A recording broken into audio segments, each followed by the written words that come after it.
오늘은 저희가 기후, 요즘 굉장히 이제 민감한 문제인 기후에 관해서 하는 강의는 저희가 처음입니다. 바로 강사님 모실 텐데요. 아마 소개 뭐 길게 안 드려도 잘 아실 거고요. 지금 경희사이버대학교에서 강의를 하고 계시고요. 전 국립기상과학원장님으로 퇴임을 하셨습니다. 저는 이 강사님을 소개할 때 기후위기 전도사라고 소개를 드리고 싶습니다. 조천호 박사님 모셔서 오늘 강의를 들어보겠습니다. 큰 박수 부탁드립니다.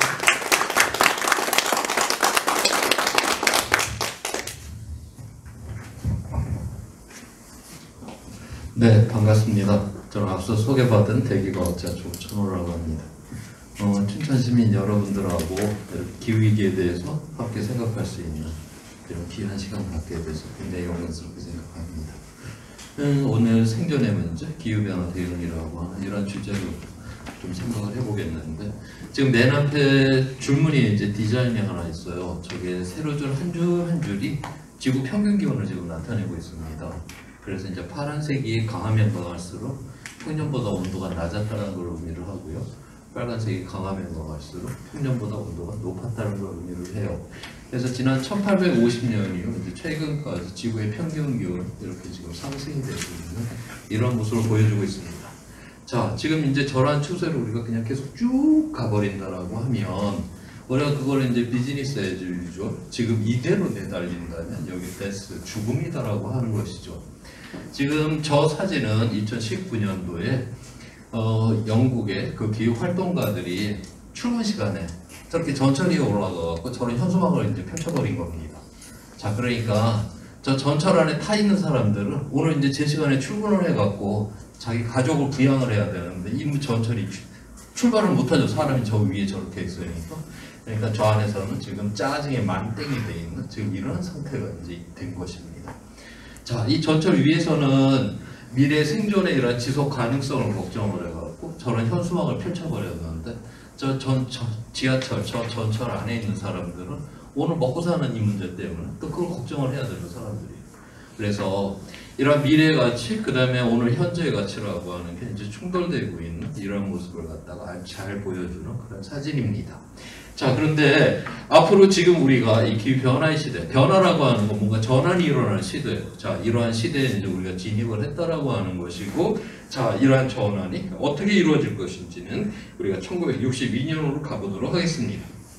1962년에 박정희가 이제 대통령이 되기 이전에 의장이었죠. 그때 울산 공업단지를 이제 열었어요. 그래서 거기 가갖고 이제 치사문을 이제 읽었는데, 그 치사문이 지금 울산 그 한복판에 있는 그 울산 공업탑 그 아래 돌판에 그 치사문이 저렇게 돌판에 새겨져 있습니다.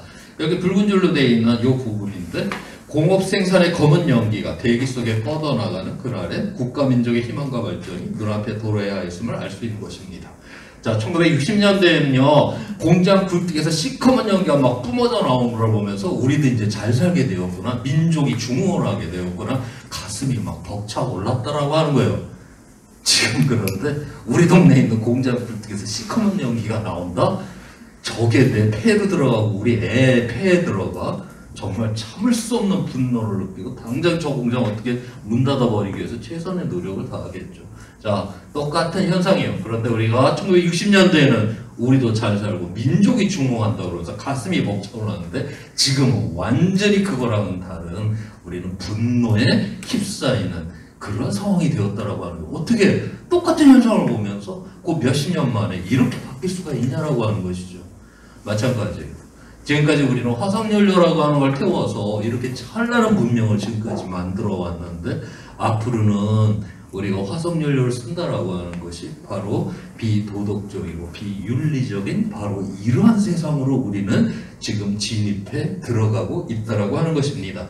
바로 이제 이러한 주제로 오늘 이야기를 드리고자 하는 것이고요. 기후변화, 그러니까 과거에서 현재, 미래로 어떻게 변화가 일어나고 있는지, 그로 인한 위기가 뭔지, 어떻게 대응을 해야 되는지, 이런 순서로 이야기를 드리도록 하겠어요. 자, 먼저 기후변화입니다. 자, 기후를 이제 한번 우리가 생각을 좀 한번 해봐야 되는데, 지금 여기는 우리 한강의 모습이고, 이거는 파리의 센강의 모습이에요. 공간의 모습이 좀 많이 틀리죠. 그러니까 저 프랑스 파리 같은 경우는 강 옆에 바로 건물이 딱 붙어갖고 저렇게 쫙 올라가죠. 그래서 뭐 카페도 하나 만들고 뭐 지나가는 뭐 배를 쳐다보면서 손도 흔들고 차라리 저런 게 더 괜찮을 것 같은데 우리는 휑하니 이렇게 그 여유지를 두고 이 뒤에다가 이렇게 이제 건물을 올리잖아요. 대한민국이 프랑스보다 토목공학이 시원찮아갖고 강 옆에다 건물을 못 짓지는 않을 거예요. 도대체 왜 우리는 저렇게 해놨을까? 바로 그게 기후 때문에 그렇습니다. 자, 이거는 서울의 그 월별 강수량을 나타내고, 이거는 프랑스 파리의 월별 강수량이에요. 보시는 바처럼 프랑스 파리는 봄, 여름, 겨울 상관이 없어요. 부슬부슬 비가 1년 내내 그냥 일정하게 저렇게 내립니다. 자, 그러니까 강 옆에 저렇게 건물을 붙일 수가 있는데, 우리 같은 경우는 이 여름철 강수량에 맞춰야 될 거 아니에요. 그래서 여름철 강수량에 맞춰서 강 옆에다 건물을 지으려고 하면 어차피 뚝을 갖다 높이 쌓아야 돼요. 어차피 앞에 가려서 보이지도 않습니다. 그 다음에 강 옆에 건물을 짓는다고 뚝을 갖다 다 쌓는다? 그거 유지하고 보수하는데 비용만 억수로 들겠죠. 차라리 그래서 우리는 이렇게 여유주를 두고 이 뒤에다 건물을 짓는다는 거죠. 이게 비가 한 방에 다 내리느냐? 여름에 부슬부슬 1년 내내 골고루 내리냐에 따라서 전혀 공간의 모습이 저렇게 틀려집니다. 그 다음에 지금 이 프랑스 파리의 강수량은 유럽이 대부분이 저렇게 비가 내려요. 유럽 전 지역들이. 그래서 유럽의 전 지역의 이런 도시들은 다 강 옆에 저렇게 건물이 붙어 올라갑니다. 자, 그런데 그리고 저렇게 이제 부슬부슬 내리는 비에 의해서 주로 밀농사를 짓죠. 밀농사라고 하는 건 혼자 나가서 씨를 뿌리고 혼자 나가서 추수를 해요. 자, 그렇기 때문에 이 서양에는 개인주의가 이제 발달을 합니다. 자, 그런데 우리 서울의 이 강수량은 아시아는 다 저런 식으로 내리잖아요. 여름에 한 방에 다 비가 쏟아지는. 우리가 아시아 몬순이라고 그렇게 부르고, 우리나라에서 이제 장마라고 부르는 그 여름에 한 방에 다 쏟아지는 거고, 이 비를 갖다가 모아갖고 우리는 논농사를 짓잖아요. 이 벼농사가, 이 벼가, 쌀이 밀에 비해갖고 영양가도 굉장히 높고요. 그 다음에 그 생산량도 많아요. 그 대신 노동력이 굉장히 이제 힘든 그런 노동 기법인데, 농사 기법인데, 자, 우리 이쪽 이제 아시아는 이렇게 이 빗물을 이제 모아서 이제 논농사를 짓다 보니까, 이걸 혼자 나가갖고서 자기 놈만 물을 싹 대고서 이렇게 농사를 졌다가는 그거 완전히 마을이 난리가 나죠. 그렇기 때문에 이 논농사라고 하는 거는 온 마을 사람들이 함께 나가갖고 저 윗놈부터 해서 차곡차곡 해서 골고루 이렇게 물을 나눠서 쓰는 이렇게 해야 돼요. 그래서 공동체 이거는 문화가 발달할 수밖에 없게 되는 것입니다. 자, 그래서 우리가 비가 저렇게 여름에 한 방에 내리느냐, 1년 내 부슬부슬 내리냐에 따라서 우리의 공간의 모습, 우리의 먹는 것, 심지어 우리의 인간의 관계까지도 이렇게 달라질 수가 있다라고 하는 거예요. 기후라고 하는 걸 우리가 그렇게 이렇게 인식을 하고 살아가지는 않지만 우리의 삶에 우리가 먹고 아무튼 입고 자고 하는 그 모든 것에 바로 저 기후가 이렇게 그 배경이 되는, 기반이 되는 이러한 상황이 있는데, 바로 그것이 흔들린다? 그러면 우리의 삶이 이제 불안정해지는 이러한 상황 속으로 이제 들어가게 되겠죠.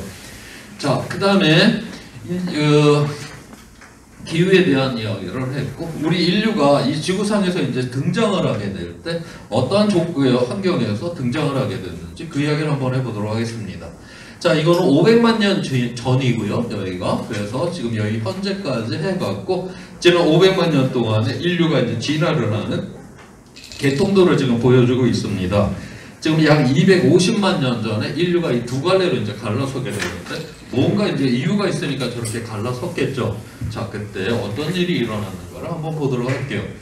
지금 똑같이 시간촉을 다 맞춰놨는데, 맨 위쪽에 있는 게 지구 평균 기온의 변화입니다. 450만 년 전에서 이제 현재까지의 기온의 변화를 나타내고 있는데, 빨간색은 좀 온도가 높았다는 걸 의미를 하고요, 파란색은 온도가 낮았다는 걸 의미를 해요. 지난 450만 년 전부터 해서 대체적으로 지금 기온이 계속 하강을 하고 있는 이러한 추세입니다. 저 뭐 450만 년 전부터 이렇게 온도가 떨어진 건 아니고, 공룡이 열심히 막 이 세상을 다 지배를 했었던 1억 년 전부터 계속 지금 기온이 이렇게 떨어지고 있는 거예요. 그래서 공룡이 살았던 그 시절에는 지금보다 거의 한 10도 가까이 높았습니다. 지구 평균 기온이. 그래서 저기 남극하고 북극에는 빙하도 없었어요. 근데 우리 애들 막 키울 때 애들 그 아기 공룡 둘리 그 노래 불러가면서 그렇게 키우는데, 거기 보면은 아기 공룡 둘리가 빙하를 타고 내려온다라는 막 그런 구절이 있잖아요. 대단히 그거 비과학적인 그런 아무튼 애들 그 노래입니다. 어찌됐든 간에 굉장히 뜨끈뜨끈했었는데 지구가, 계속 지금 이제 냉각이 일어나고 있는 지금 그러한 추세선에 있는 거고, 우리가 잘 알고 있는 약 100만 년 전부터는 이 빙기, 간빙기, 빙기, 간빙기라고 하는 10만 년 주기에 이제 빙기, 간빙기도 이제 나타나기 시작하는 게 바로 이제 이때입니다. 자, 그런데 기온이 쭉 이렇게 떨어지게 되니까 우리 우리의 이제 조상 원시 인간의 유골이 어디서 주로 나오냐? 아프리카 그 동북부 지역에서 나와요. 그 지역에 생태계가 이제 변화가 일어났습니다.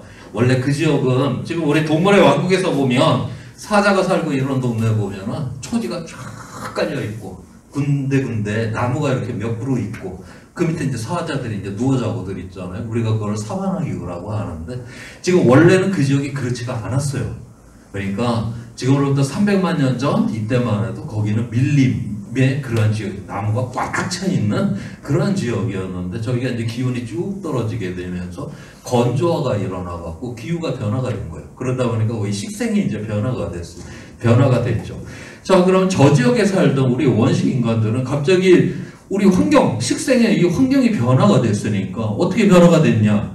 나무가 이제 빽빽하던 시절에는 뭐 나무에 있는 열매 따먹고 그러고 살면 됐었는데 나무가 이제 다 이렇게 없어지고 뭐 풀들이나 이렇게 자라고 이렇게 되니까 먹거리 자체가 굉장히 거칠어졌어요. 뭔가 나무 뿌리를 캐어 먹어야 된다라든가 그렇게 이제 식량을 갖다가 구하기도 좀 어려운 상황이 되었고, 자, 이러한 상황이 되었을 때 바로 이제 인간이 원시 인간이 두 갈래로 갈라섭니다.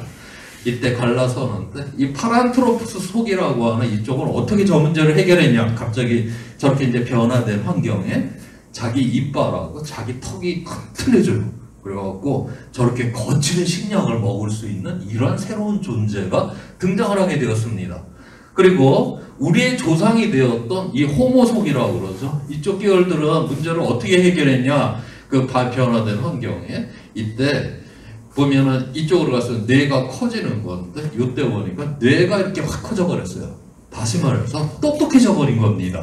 그러면 저 똑똑해진 저 머리를 갖고 뭘 했냐? 연장을 사용하기 시작을 했어요. 그 짝대기로 뭐 땅을 파고 거기 있는 나무 뿌리를 꺼내갖고 짱돌로다 찢고 뭐 해갖고 우리는 부엌 살림을 차려갖고서 바로 이 문제를 갖다가 해결을 한 거예요. 그 거칠은 그 식량에 대해서.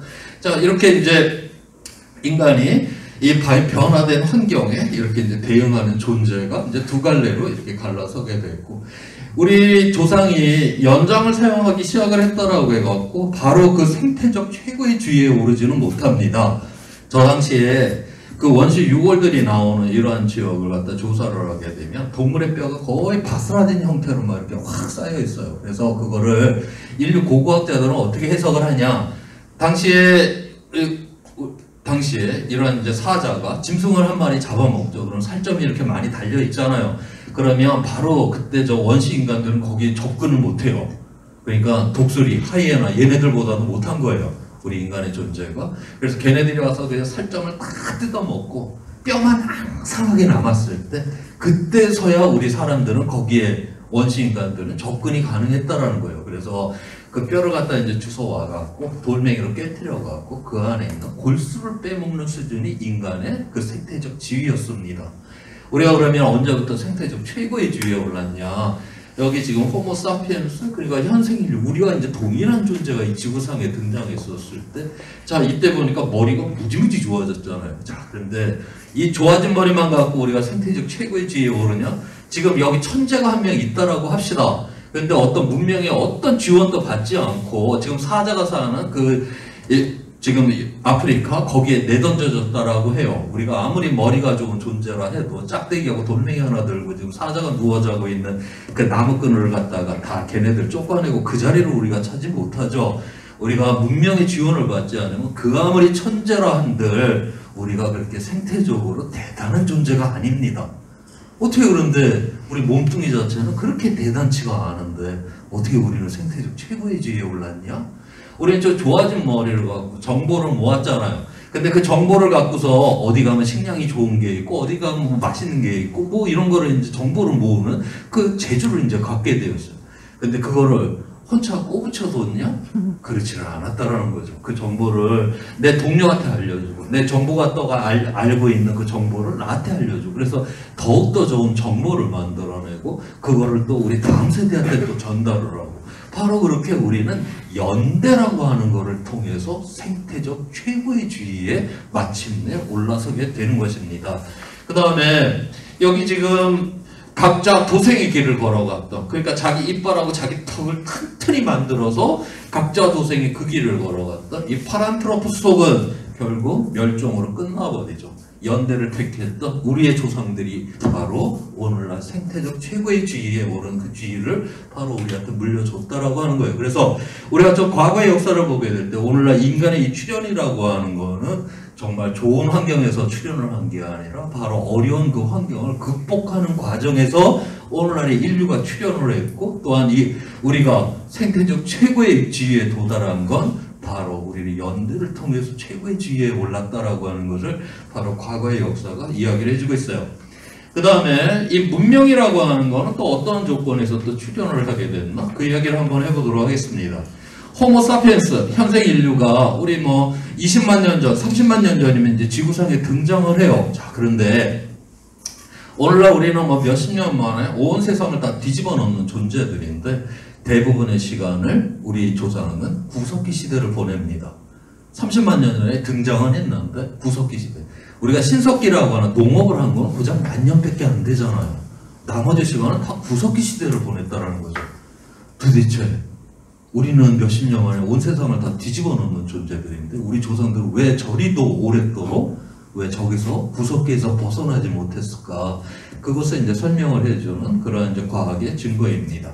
자, 여기가 현재이고요. 여기가 지금 10만 년 전이고, 지난 10만 년 동안에 이 북반구의 이제 기온의 변화를 지금 나타내고 있는데, 이 10,000년 전, 이 이전을 이렇게 보면, 이때를 갖다가 우리가 추웠었던 빙기다라고 그렇게 불러요. 지금 여기 추웠을 뿐만이 아니라 기온의 변동의 폭이 굉장히 크죠. 다시 말해서 자연적으로 기후의 변동폭이 굉장히 큽니다. 저렇게 되면 극단적인 날씨가 많이 발생을 하게 돼요. 지금 현재 우리나라에서 가장 대표적인 극단적인 날씨 아니면 태풍인데, 태풍이 하나 정도 평해지대로 쓸고 지나간다 하면 뭐 벼슬을 해서 한 해 추수가 겨우겨우 가능한데, 만약에 태풍이 우리나라에 매년 10개를 쓸고 지나간다?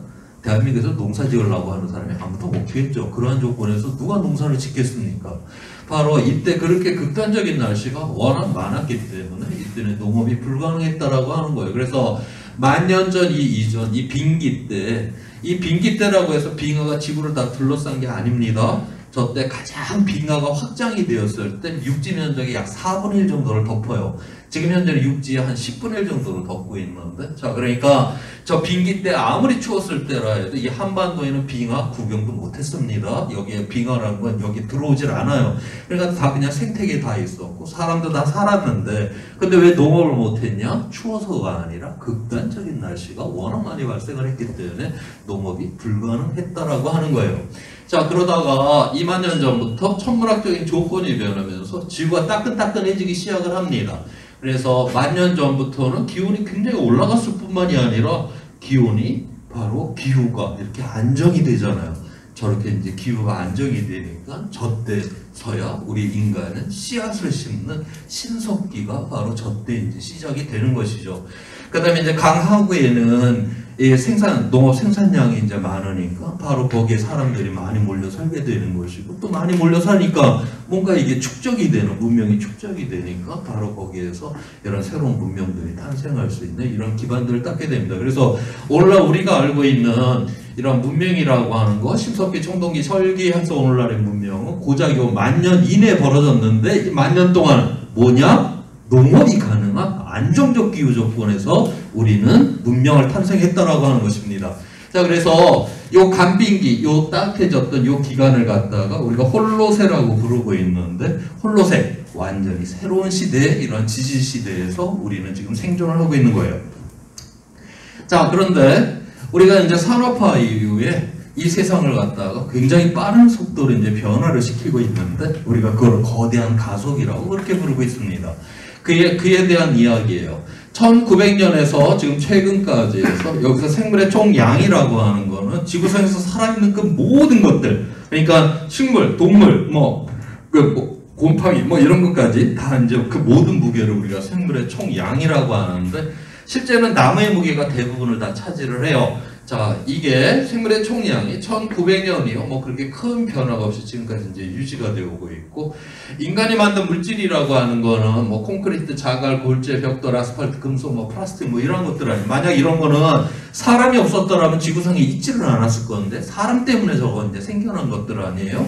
자, 생물의 총량이 1900년도에는 인간이 만든 물질은 생물 총량 크기의 3% 크기가 인간이 만든 물질이었어요. 그러던 게 2000년도가 되니까 생물 총량 크기의 절반 크기가 인간이 만든 물질이 되었고, 단 20년 만에 인간이 만든 물질이 2배 이상이 되어서 지금은 생물 총량을 갖다 돌파를 해버리는 이런 상황까지 지금 진입을 해 있습니다.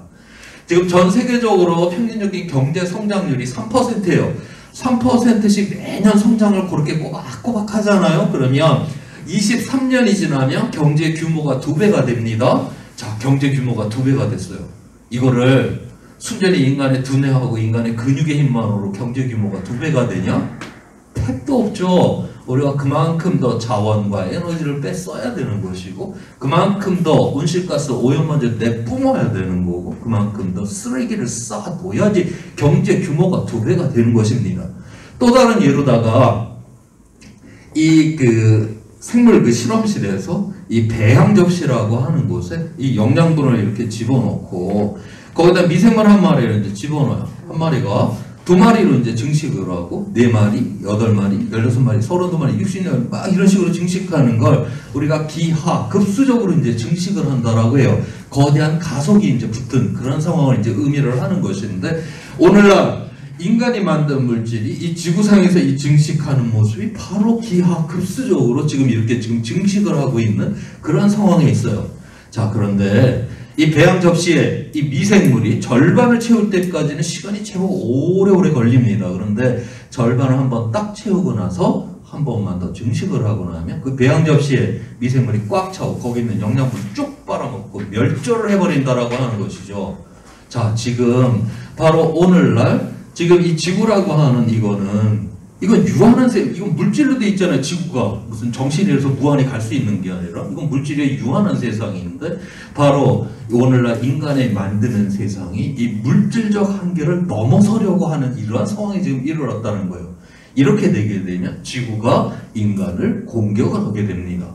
그래서 우리가 숨쉬는 공기, 마시는 물, 먹는 식량, 그 다음에 이러한 삶의 거주지가 바로 지구로부터 공격을 받게 되는 이러한 상황, 이거를 오늘날 우리가 지구 위기다라고 부르는 것이고, 그 대표적인 현상이 기후 변화다라고 하는 것이에요.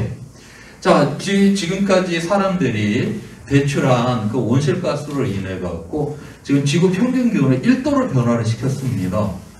1도 뭐 별거 아니잖아요. 뭐 하루에도 뭐 새벽녘하고 지금 뭐 대낮하고 뭐 10도 이상 왔다 갔다 하기도 하고 하는데, 그 다음에 저 추운 나라 가보면 잘 살 곳들이 있고, 저 더운 나라 가도 에어컨 있고 선풍기 있으면 다 살만한데 뭐 1도 변했다고 이 쌩 난리냐라는 거죠. 여기다가 뭐 2도 이상 이렇게 올라가게 되면 문명까지 뭐 붕괴가 된다. 우리가 직관적으로 도무지 와닿지를 않는 그러한 온도입니다. 자, 그런데 우리 과학에서 이제 분석을 해보면 자연적으로다가도 아까 빙기, 간빙기로 왔다 갔다 했다라고 했죠. 그 사람이 변화시킨 게 아니라 자연 스스로가 이제 변했는데, 이 자연에서 기온이 올라갈 때 가장 빠른 속도로 계산을 해보게 되면 1000년에 1도가 상승되는 게 자연에서는 가장 빠르게 기온이 상승되는 속도예요. 그런데 우리 사람들은 100년 만에 지금 1도를 변화시켜버렸어요. 그러니까 자연에서 가장 빠른 속도보다 지금 우리는 10배나 빠르게 지금 기온을 변화시키고 있다라고 하는 것이죠. 제가 앞서 이야기를 했었을 때 왜 우리는 구석기 시대를 그토록 못 벗어났나? 변화가 크게 되면 극단적인 날씨가 많이 발생한다라고 했었잖아요. 지금 자연에서 그 어떤 속도보다 10배나 빠르다 보니까 바로 이제 극단적인 이러한 날씨 현상들이 많이 일어나고 있다라고 하는 겁니다. 1980년도에 전 세계에서 극단적인 날씨가 약 250개가 발생을 했었는데, 지금 2019년이 되니까 800개를 돌파를 해버렸어요. 지난 40년 동안에 극단적인 날씨가 지금 3배 이상이 되었다라는 거예요. 그 다음에 처음에는 좀 점진적으로 이게 증가를 하다가 2000년대 들어오면서 급격하게 이게 증가율이 커지게 되는 이런 상황이 벌어지고 있어요. 그래서 우리가 온실가스를 갖다 중단하지를 않게 되면 저속도는 더욱더 빠르게 극단적인 날씨가 많이 발생을 한다. 극단적인 날씨가 어느 정도의 그 임계, 어떤 문턱값 이상으로다가 발생을 하게 되면 농업을 할 수가 없게 되는 거예요. 태풍을 10개 맞으면서 어떻게 농사를 짓습니까? 바로 그런 상황을 의미를 하는 것이거든요. 우리가 아무리 이 화려한 이란 문명이라 해도 먹을 거 없으면 이 문명 끝장나는 거 아닙니까? 우리가 아무리 화려한 휴대폰을 만들어내고 아무리 정교한 반도체를 만들어낸다 해도 먹을 거 없으면 끝장나는 겁니다. 우리가 그 상황 속에서 반도체를 씹어 먹을 수는 없는 거 아니에요. 그래서 바로 지금 현재 위기다라고 하는 거는 바로 그 1도, 2도가 바로 이 변화의 속도, 자연에서는 있지 않은 어마어마한 빠른 속도고, 그로 인해서 극단적인 날씨가 지금 엄청나게 지금 빠르게 증가를 하고 있는 이러한 상황 속에서 이거 그냥 내뒀다가는 바로 농업이 붕괴가 될 정도의 기후를 맞이하게 될 것이다. 이것이 바로 오늘날의 이제 기후 위기다라고 하는 거예요. 자, 그 다음에 이제 과거에서 현재 이제 미래까지 이야기를 했고, 미래에 대한 이야기를 해보고자 합니다. 지금 이 결과는 금년에 이제 IPCC 6차 보고서의 결과인데, IPCC는 유엔에 각국의 그 기후 과학자들이 이제 모여갖고 한 5년 내지 8년마다 그동안 모아졌던 이 과학적 증거를 분석을 해갖고 이 보고서를 이제 발간을 해요. 그래서 1990년도에 1차 보고서가 나왔고, 금년 8월에 지금 6차 보고서가 나왔는데, 그 결과를 지금 보여드리고 있는 겁니다. 그 다음, 여기 이 IPCC에서, 이제 이건 과학자들이 이제 기후 변화에 대한 걸 과학적으로 분석을 하고, 이걸 이제 막기 위해서는 뭐 온실가스를 얼마만큼 줄여야 된다, 이런 것까지 저기서 다 그 보고서에 그거 다 적어놔요.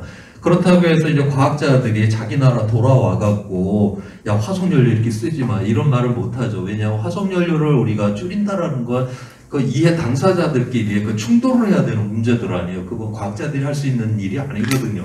그건 이제 정책 결정자들이 해야 되잖아요. 그래서 유엔에는 또 하나의 회의가 있습니다. UNFCCC 기후변화 협약이라고 하는 것을 맺는, 거기는 정치가나 외교관들이 모여서 이제 실제로 어떻게 줄일 것이냐, 이런 것들은 그 이해 당사자들끼리 이렇게 모여서 하는 회의가 따로 있어요. 그래서 UNFCCC를 통해 갖고 교토 의정서, 그 다음에 2015년에 파리 기후 협약을 맺었고, 지금 현재 영국에서 열리고 있는 게 바로 UNFCCC 기후변화 협약에 대한, 지금 이제 2015년에는 2도를 막는 회의를 했고, 지금은 1.5도를 막는 회의를 지금 현재 하고 있는 그런 중에 있습니다.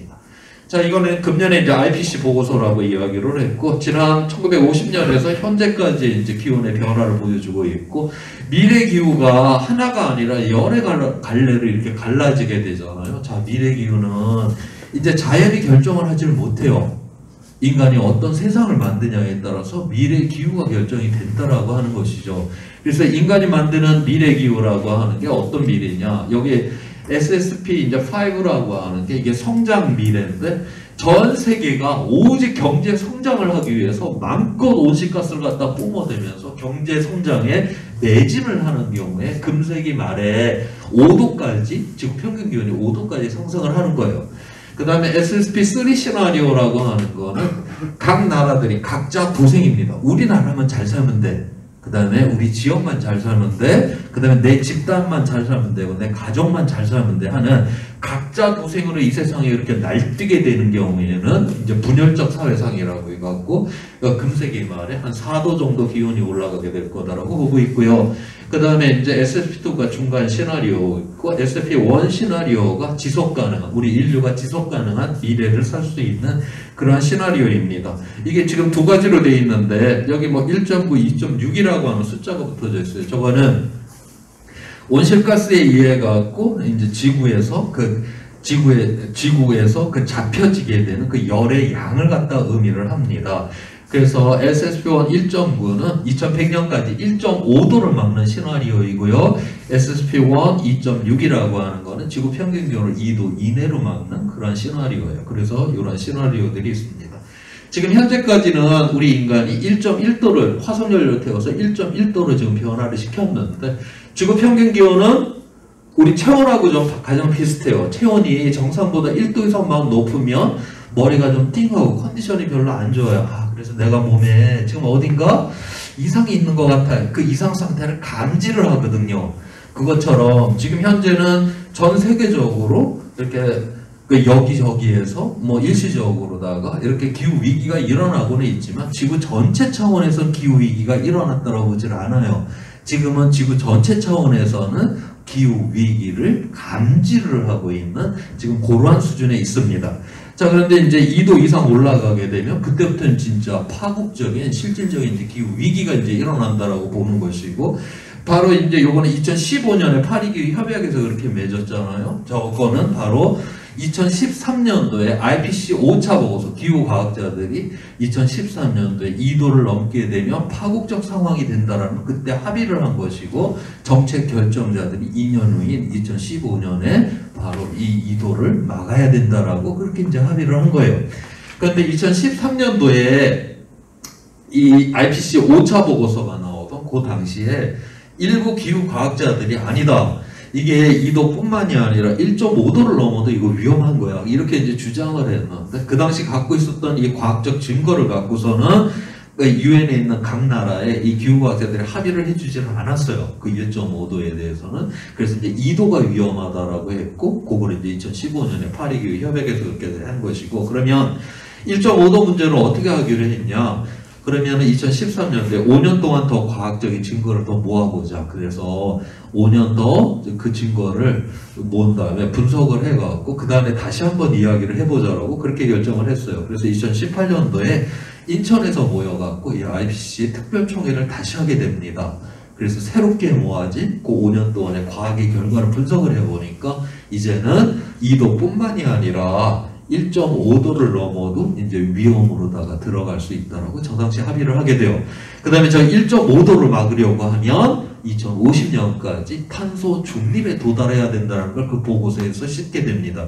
그래서 오늘날 한국 사회에서 탄소 중립이라고 하는 거는 바로 2050년까지 그 이제 우리가 1.5도를 막는 바로 이제 2018년도 IPCC 특별총회의 그런 결과에 우리 정부도 참여를 한다라는 걸 선언을 한 것이고, 지금 이제 회의는 실질적으로 UNFCCC 기후변화 협약이라고 하는, 이건 이제 정치가 외교관들이 모여서 진짜 각 나라가 어떻게 이 문제를 1.5도를 막기 위해서 어떻게 할 것인지를 지금 이제 영국에서 지금 회의 중에 있다라고 하는 거예요. 자, 그래서 지금 우리가 이 지구 평균 기온이 이렇게 상승된다라고 하는 거, 뭐 1도, 2도, 그냥 그 온도 크기로만 보면 저거 별거 아니죠. 그렇지만 저 변화의 속도라고 하는 거는 자연에서 있지 않은 어마어마한 빠른 속도이고, 저렇게 변화의 속도가 크게 되면 극단적인 날씨가 어마어마하게 빠르게 증폭이 되는 것이고, 자, 그거를 통해 갖고 바로 위기가 온다. 다시 말해서 물이 부족하죠. 가뭄이 들죠. 그럼 기근이 일어나죠. 그 다음에 생물 다양성의 붕괴가 일어나죠. 빙하가 녹게 되면 해수면이 올라와서 우리 연안에 있는 도시들이 침수를 당하고 해안 가까이 있는 이러한 농토에 바닷물이 들어와서 못 쓰게 돼버리고 뭐 감염병이 더욱더 확산이 되고, 우리의 생존의 그런 기반들이 바로 무너진다라고 하는 거예요. 그래서 우리가 지구 평균 기온이 상승된다라고 하는 건 그만큼 더 우리의 생존의 기반이 무너져 간다. 그렇게 우리는 이해를 해야 되는 것입니다. 자, 그 다음에 이거는 뭘 보여주고 있냐면 1880년에서 2018년까지 여기 검은색으로 된 거는 우리가 이제 배출한 탄소 배출량이에요. 뭐 이산화탄소 배출량이고, 그에 따라서 기온이 같이 이렇게 올라갑니다. 그러니까 이산화탄소 배출량을 따라서 기온이 이제 같이 이렇게 쭉 올라가는데, 저 정도로 이렇게 변화가 일어나면 그래도 어느 정도 인간이 저기에 우리가 뭐 이게 좀 변한다 해도 차분하게 변하고 우리가 적응을 할 수가 있잖아요. 그래서 지금 현재까지는 저 정도로 변하면 적응이 어느 정도 가능하다라고 보는데, 그런데 앞으로는 이렇게 변하지 않을 거라고 하는 겁니다. 자, 배출량은 이렇게 우리가 계속 줄이지를 않으니까 이렇게 이제 증가를 한다는데, 기온이 이렇게 같이 따라가는 게 아니라 혼자 그렇게 기온이 따로 저렇게 올라가 버려요. 그 이유는 바로 여기 대목임이라고 하는 거, 자기 증폭적으로 지구는 자기 증폭적으로 기후를 변화시킬 수 있다고 하는 겁니다. 그러니까 제가 이 마이크를 갖다가 저기 스피커 앞에다가 갖다가 그냥 대면 어떤 소리를 집어넣지 않아도 이 안에 있는 자그마한 잡음이 점차 증폭이 되면서 나중에 우리의 귀를 찢는 듯한 소리가 나잖아요. 그것처럼 지구 스스로 자기 증폭적으로 기후를 변화시키는 이러한 상태가 된다. 자, 이거는 이제 사람이 온실가스 배출하는 거 상관없어요. 지구 스스로 자기 증폭적으로 기후를 변화시킨다? 이렇게 되게 되면 우리는 회복이 불가능한 위험 속에 빠지게 될 거다라고 하는 거예요. 우리 인류가 이 지구상에 등장하는 일에 우리 인류는 온갖 위험이라는 위험은 다 겪었습니다. 뭐 온갖 자연 재난, 뭐 감염병, 뭐 전쟁, 뭐 최근 들어서 뭐 금융 위기까지 정말 많은 사람들이 그런 위험 속에서 죽어나가고 다치고 엄청난 피해를 받죠. 그렇지만 인류 전체 차원에서 그러한 위험들을 하나하나 극복하는 과정이었어요. 그 다음에 그걸 극복을 하는 과정에서 보다 더 나은 세상까지도 만들어냈습니다. 자, 그런데 그러니까 지금까지 우리 인간이 경험했던 그 모든 위험은 회복이 가능한 위험이에요. 그러니까 우리가 여기 지금 살아있는 것이거든요. 만약에 회복이 불가능한 위험이 인류에게 닥쳤다면 우리는 여기 존재할 수가 없었을 텐데. 자, 그런데 바로 이런 식으로 이제 지구 스스로가 변해버리면 우리는 회복이 불가능하다라고 하는 거예요. 그에 대한 이야기입니다. 자, 지금까지 우리는 홀로세에서 지난 1만 년 전부터 농업이 가능했던 이러한 기후 조건에서 오늘날에 이제 문명을 탄생시켜 왔는데 화석연료를 태워서 온실가스 농도를 높여놨더니 지금 이제 이 홀로세 기후로부터 솔솔솔솔 지금 벗어나고 있는 거예요. 자, 지금까지 왔던 이대로 그냥 내달린다라고 하면 우리는 찜통이 지구라고 하는 저 계곡 속에 퐁당 빠져버리게 될 거다라고 하는 거예요. 저기에 이제 빠져버리게 되면 문제는 뭐냐. 지금까지 우리 인류가 경험했던 모든 위험은 위험 속에서도 다시 뚫고 올라왔잖아요. 심지어 새로운 세상까지도 만들어내면서. 자, 그런데 여기에 빠져버리면 우리 이제는 인류는 스스로 못 올라온다라는 거예요. 회복을 할 수가 없다는 거예요. 왜 그러냐. 그 이야기를 한번 해보고자 합니다. 예를 들어서 지금 저 북극 쪽을 가게 되면 북극해 바다로 돼 있어요. 그 위에 이제 춥기 때문에 그 위에 이제 빙하가 올려져 있습니다. 지금 햇빛이 이렇게 들어왔다가 빙하가 반딱반딱 하니까 햇빛이 들어왔다 반사가 돼서 그냥 우주로 되돌아가요. 그런데 거기가 가열이 일어나게 되면 녹게 될 거 아니에요. 그러면 시커먼 바다가 드러나겠죠. 자, 이제는 햇빛이 들어왔다가 빙하에 반사돼서 되돌아가는 게 아니라 지구의 그 태양 에너지가 흡수가 되겠죠. 흡수가 됐으니까 빙하를 더욱더 많이 녹이고 그러면은 더욱더 큰 시커먼 바다가 드러나고 그러면 더욱더 많은 햇빛을 받게 되는 것이고 이렇게 자기 증폭적으로 기온을 갖다가 지구 스스로가 사람의 온실가스 배출과 아무 상관없이 그렇게 이제 변화를 시킬 수가 있다라는 거죠. 또 하나 예를 들어서 북극 쪽에 저기 시베리아나 카나다 저 북쪽에 가게 되면 동토지대라고 하는 게 있어요. 그거는 식물이 수십만 년 동안 꽝꽝 얼어있는 상태입니다. 식물은 탄소로 구성이 되어 있잖아요. 자, 그런데 거기가 이제 가열이 일어나게 되면 녹게 되겠죠? 녹게 되면 이산화탄소보다 30배나 강력한 온실가스인 메탄이 나오게 됩니다. 메탄이 나왔으니까 기온을 높이고 기온이 높아졌으니까 동토지를 녹였으니까 또 메탄이 나오고 이것도 자기 증폭적으로 막 기온이 스스로 상승되는 거 아니에요. 지금 현재 이 동토지대가 갖고 있는 이 탄소의 양, 그러니까 이산화탄소, 메탄의 양이 지금 공기가 갖고 있는 탄소의 양보다 2배 이상을 갖고 있어요. 그러니까 동토지대가 알아서 스스로 마구마구 자기가 알아서 막 녹기 시작을 한다? 그러면 그때 가서는 사람이 온실가스 배출하냐 마냐 이게 문제가 아니에요. 자연 스스로가 이렇게 자기 증폭적으로 기후를 변화시킬 수 있다라고 하는 거예요. 제가 지금 두 가지 예를 들었는데 이게 두 가지 말고도 지뢰처럼 여기저기 쫙 깔려 있습니다. 지구는 자기 스스로 그렇게 증폭을 시킬 수 있는. 지난 5억 4천만 년 동안 5번의 대멸종 사건이 있었죠. 원인은 뭐 여러 가지가 있지만 궁극적으로 그렇게 기후변화가 자기 증폭적으로 일어나서 생명을 5번이나 대멸종을 시켰어요. 지구는 생명을 풍요롭게도 만들지만 생명을 대멸종을 시킬 수 있는 이러한 능력을 갖고 있는데 오늘날 인간이 일으키는 이 기후위기는 바로 지구가 생명을 대멸종을 시킬 수 있는 이러한 능력이 깨어나오도록 우리 스스로 방아쇠를 지금 땡기려고 하는 거예요. 만약 이게 방아쇠가 진짜 완전히 땡겨져 버렸다? 그렇게 돼갖고 여기 퐁당 우리가 들어가 버렸다. 라고 하면 지금은 기후위기 감지를 한다고 그랬어요. 근데 실제로 기후위기가 일어나 여기에 퐁당 빠져버리게 되면 들어가서 봤더니 뭐 물도 없고 식량도 없고 너무나 사는 게 고통스러워. 야, 이거 아니다. 이제 우리 온실가스 그만 배출하자. 저 안에 빠져갖고 그런 거 결심 백날 해봤자 아무짝에 소용이 없다. 저기에 빠지면 회복이 불가능하다라고 하는 거예요. 자, 그래서 우리는 여기에 빠지기 전에 그 임계선을 넘기 전에 지금까지 우리가 문명을 건설해왔던 바로 농업이 가능한 이 기후 조건을 지켜내자라고 하는 게 오늘날 기후 위기 대응의 최대의 목표가 되는 것입니다. 자, 이제 이런 변화에 대한 이야기를 했고, 그 다음 이제 위기에 대한 이야기를 해보겠는데, 이 기후라고 하는 건 우리 생존과 관련된 그 모든 거에 영향을 미치기 때문에, 그래서 뭐 이야기를 하자 보면 이것도 끝도 없는 이야기인데, 어차피 이제 식량이 가장 중요한 문제라서 그 부분만 좀 더 한 번 더 살펴보도록 하겠습니다. 지금 이제 식량이라고 하는 거, 궁극적으로 사람이 이제 너무나 많기 때문에 이런 문제가 생기는 거 아니에요? 그래서 사람이 지금 얼마나 지금 늘어나고 있는지 그거부터 보도록 할게요. 지금 기원전 만년 전, 그러니까 농업이 시작될 무렵에 전 세계는 약 몇백만 명 정도밖에 안 살았어요. 그러던 사람들이 1800년, 그러니까 이제 화석연료를 이제 서서히 이제 태우기 시작했던 그 무렵에 10억 명을 돌파를 합니다. 그 다음에 1950년도에 25억 명을 돌파를 해요. 그 다음 현재는 거의 한 80억 명에 지금 도달했습니다. 1950년 이후에 인구가 지금 3배 이상으로 지금 그렇게 훅 늘어나는 거예요. 근데 놀라운 거는, 물론 지금도 뭐 이렇게 이제 영양 실조에 걸려 있는 사람이 약 10% 정도가 이렇게 되기는 하지만, 실제로다가 골고루만 나눠 먹으면 모든 이 80억 명이 배 터지게 먹을 수 있을 정도로 우리는 그렇게 생산을 해요, 식량을. 그러니까 누군가 배가 고프다면 이 세상이 정의롭지 않기 때문에 이제 그러한 일이 일어나는 것이고요. 어찌됐든 간에 우리는 지난 몇십 년 동안에 녹색 혁명이라고 하는 것을 통해 갖고 이렇게 많은 사람들이 정말 지난 1950년 이후 3배 이상으로 다 인구를 증가시켰음에도 불구하고 인류 역사상 이렇게 많은 사람이 이렇게 잘 먹는 시대는 단 한 번도 없는 그런 세상을 우리는 만들어냈어요.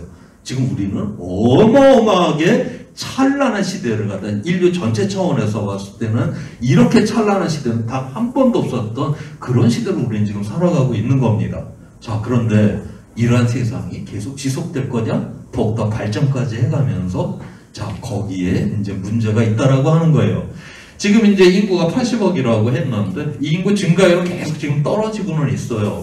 그렇다 해도 2050년, 그러니까 앞으로 30년후가 되면 20억은 확실히 늘어날 거라고 그렇게 보고 있습니다. 그러니까 100억에 도달을 한다라고 하는 거죠, 인구가. 그리고 100억이 도달한 다음에 그걸 피크치로 해갖고 그 다음에 좀 인구는 안정이 되지 않을까들 그렇게 이제 예상들을 해요. 어찌됐든 간에 지금보다는 20억 명이 더 늘어납니다. 그러면 20억 명을 더 먹여야 되겠죠, 앞으로. 그 다음에 또 우리가 지금 끼니만 해결하는 거로 사람이 만족하지 않죠. 우리 대한민국이 몇십 년 전까지만 해도 밥 먹었냐가 인사가 될 정도로 하루 세끼를 꼬박꼬박 배고프지 않게 먹는다? 그렇게 하루 세끼를 꼬박 풍요롭게 먹으면 그 사람 굉장히 잘 사는 사람이었어요. 그런데 오늘날 그냥 뭐 배고프지 않게 하루 세끼를 먹었다라고 해갖고 그거 보고 대한민국에서 너는 참 풍요롭구나. 그런 말 안 하면서 살잖아요.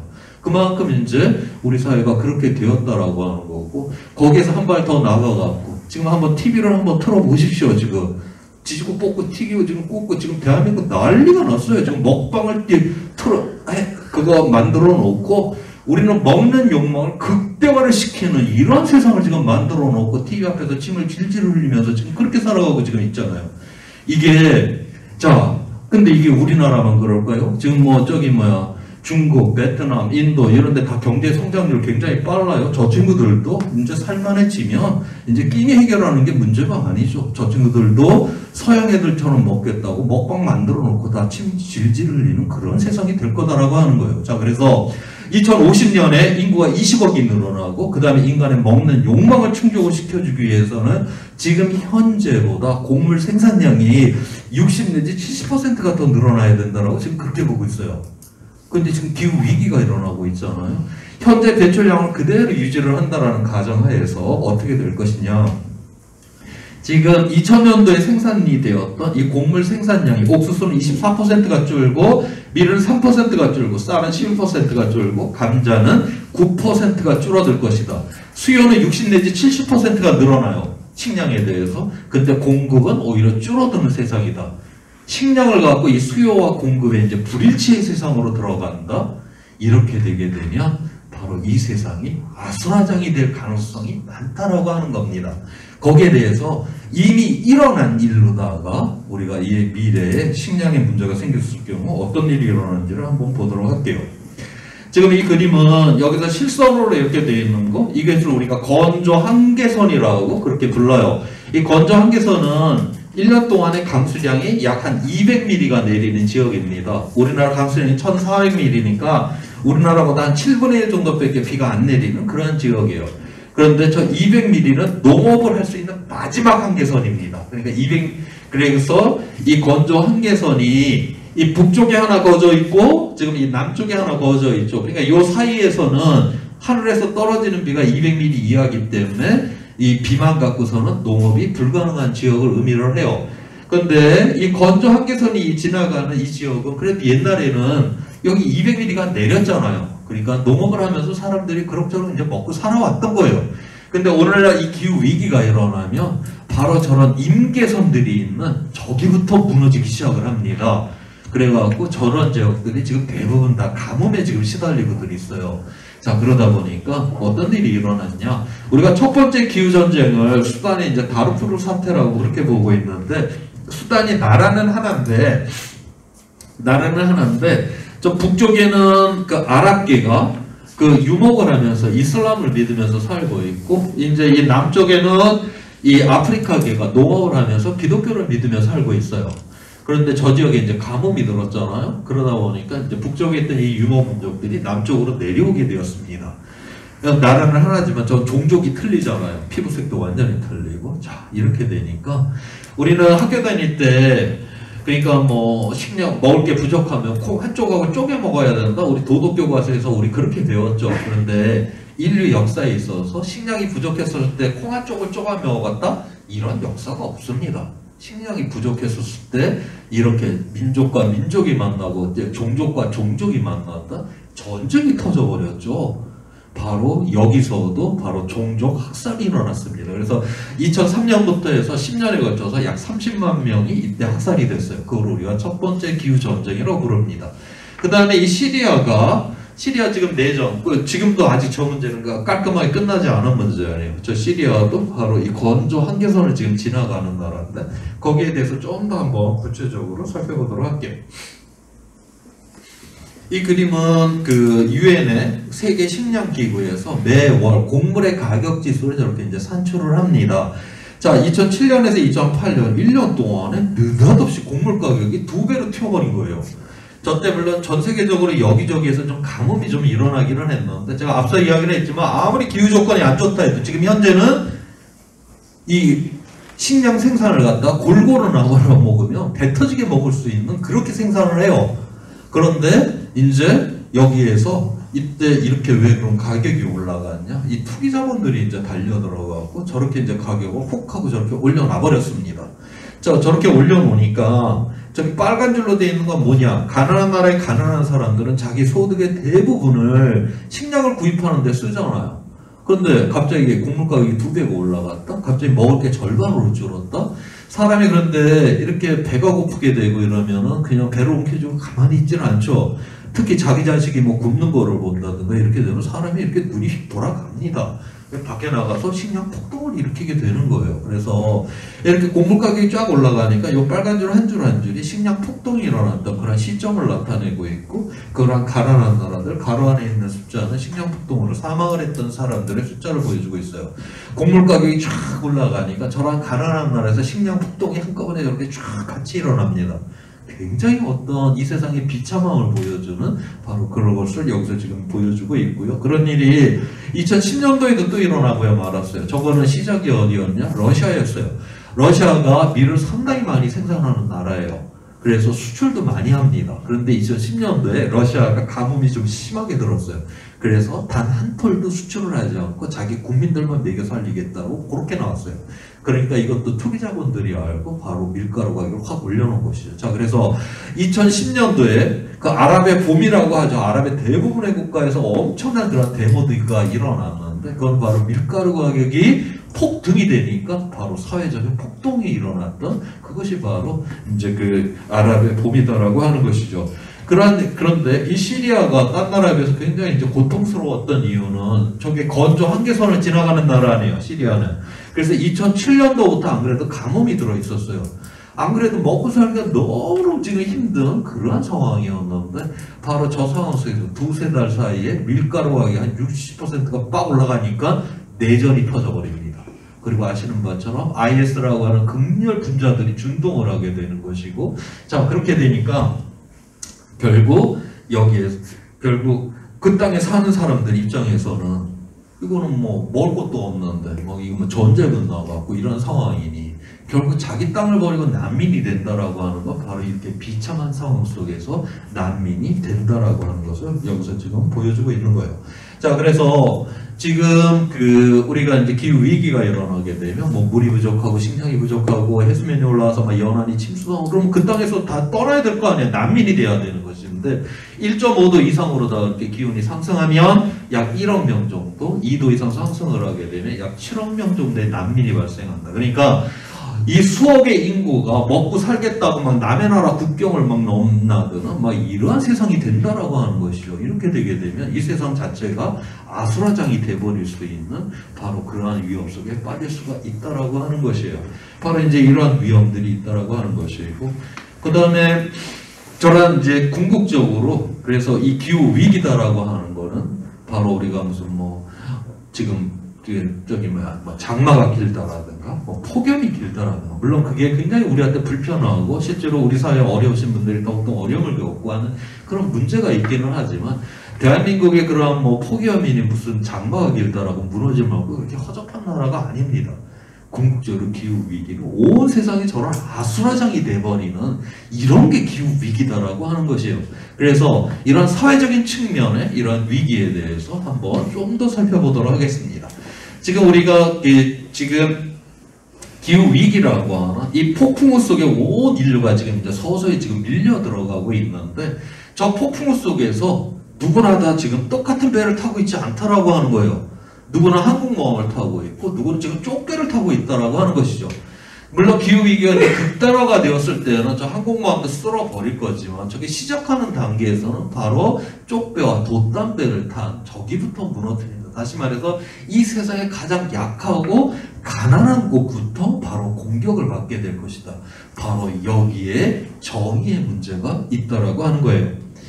지금 이 그림은 1991년도에서 2010년도까지 일어났었던 지구 가열, 그러니까 지구 온난화로 인해서 여기 녹색으로 표시된 거는 좀 이익을 봤어요. 추운 나라가 따뜻해졌으니까 일할 수 있는 시간도 길어지고 그 다음에 농사가 안 됐던 곳에 농사도 될 거 아니에요. 그래서 저렇게 지금 이익을 받고, 빨간색으로 되어 있는 거는 지금까지 일어났던 기후 위기로다가 지구 가열로 피해를 본 나라를 의미를 하고 있어요.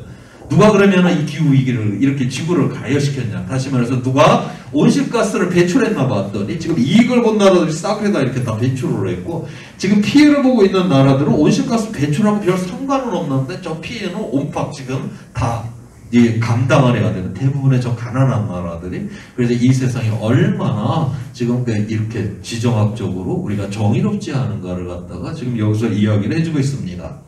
그 다음에 이제 소득 간의 이제 기후 정의의 문제인데, 이 세상에서 가장 잘 사는 사람 1% 안에 들어가는 사람들이 전체 온실가스의 17%를 배출을 해요. 그 다음에 전 세계 가장 가난한 사람, 절반인 사람은 12%밖에 배출을 하지 않습니다. 그러니까 상위 1%가 이 지구상의 절반의 인구보다 더 많이 지금 배출을 하고 있다는 것이고요. 그 다음에 여기에 9%까지 포함해서 상위 10% 안에 드는 사람, 이 전체 온실가스의 거의 지금 절반을 지금 배출을 하고 있다라고 하는 거예요. 자, 그렇기 때문에 이 기후위기라고 하는 거는 온 세계 사람들이 함께 연대를 해서 이거 해결을 해야 되는 문제인데, 그렇다라고 해갖고 우리 모두 함께 줄입시다 이렇게 이야기하면 그거 정의롭지 않은 겁니다. 책임져야 되는 사람이 책임을 지라라고 이야기를 해야지 그게 바로 정의겠죠. 바로 소득 간의 정의에서 바로 그런 문제가 있다라고 하는 것이고요. 그 다음에 세대 간의 또 기후 정의의 문제가 있어요. 이거는 출생 연도별로다가 배출할 수 있는 이산화탄소의 양을 나타내고 있는데, 지금 이 하늘색은 1.5도를 막는 경우이고, 그 다음에 빨간색은 2도를 막는 경우입니다.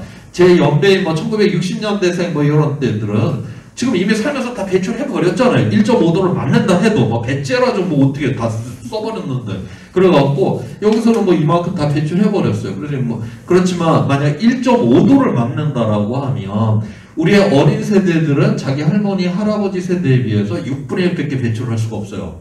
굉장히 우리의 아이들은 불리한 그런 상황 속에 있다라고 하는 것이고, 그 다음에 또 다른 측면으로 지금 한국 사회에서 미세먼지가 큰 이슈인데, 미세먼지 같은 경우는 한번 나온 다음에 햇빛하고 막 반응을 잘해요. 그래갖고 하루 이틀 사이에 대부분이 파괴가 돼서 없어집니다. 자연적으로. 가장 오래가는 미세먼지가 자연 속에서 한 5일 버텨요. 그러니까 미세먼지는 우리 세대의 문제일 뿐이에요. 우리의 미래 세대하고는 아무 상관이 없어요. 그 다음에 우리 건강이라고 하는 특정한 영역에만 이게 영향을 미칩니다. 자, 그런데 온실가스는 한번 공기 중에 나오잖아요. 수백 년, 수천 년, 심지어 수만 년 동안 없어지지가 않습니다. 그냥 그대로 공기 중에 남아있어요. 다시 말해서 우리가 계속 배출하는 한 얘는 계속 축적이 돼서 쌓여간다라고 하는 것이죠. 온실가스가 쌓인다? 그만큼 기후위기는 강력해진다라고 하는 것이고, 한번 그렇게 정해지면 그 기후위기의 강도는 낮아지진 않아요. 그 수준을 유지를 하면 유지를 했지. 왜냐하면 얘는 공기 중에서 없어지지가 않는다라고 하는 것이죠. 자, 그래서 오늘날 우리 세대들은 온실가스를 배출해서 온실가스로 인한 편익을 엄청나게 누렸잖아요. 자동차를 몰고 다녔고 공장을 돌려서 좋은 물건을 많이 썼고, 그런데 그 결과로 나온 이 온실가스가 없어져야 되는데 없어지지가 않는다라고 하는 거죠. 그러면 축적이 된 상태로다가 바로 그것이 우리의 이제 미래 세대한테 던져지게 된다. 그러면 우리의 미래 세대는 지금 우리가 오늘날 온실가스를 배출해서 누렸던 편익은 하나도 없이 그 결과로 나왔던 이 온실가스의 그 위험성, 기후 위험을 그대로 고스란히 감당을 해야 되고 처리까지 해야 되는, 다시 말해서 기후 위기를 일으킨 세대하고 이거를 처리하고 감당을 해야 되는 세대가 틀리다라고 하는 세대 간의 정의가 또한 이 안에 있습니다. 그래서 기후 위기다라고 하는 건 이 세상이 정의롭지 않기 때문에 일어나는 것이고, 기후 위기를 우리가 대응한다라는 건 바로 정의로운 세상을 만들 때만이 우리는 기후 위기로부터 벗어날 수 있다는 걸 여기서 이야기를 해주고 있어요. 자, 이제 대응에 대한 이야기를 한번 해보고자 합니다.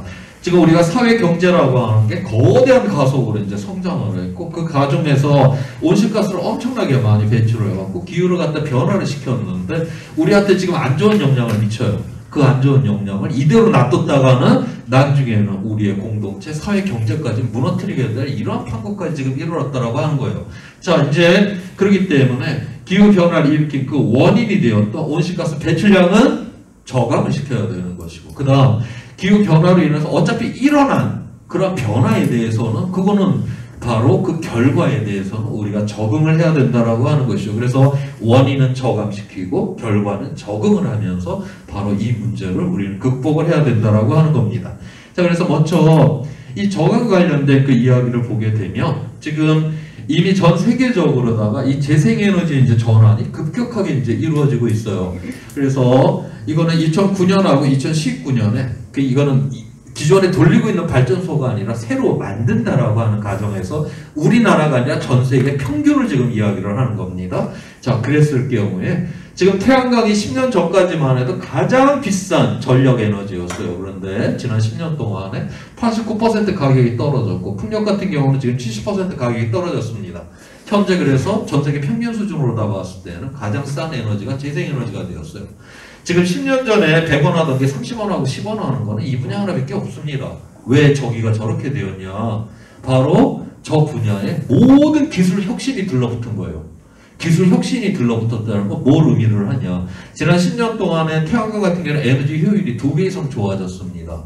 에너지 효율이 2배 이상 좋아졌다. 그 2배 이상 가격을 낮출 수 있다는 걸 의미를 하는 것이고, 10년 전에 비해서 절반만 설치를 해도 그때 10년 전에 비해서 더욱더 많은 전력을 얻을 수 있다는 걸 의미를 해요.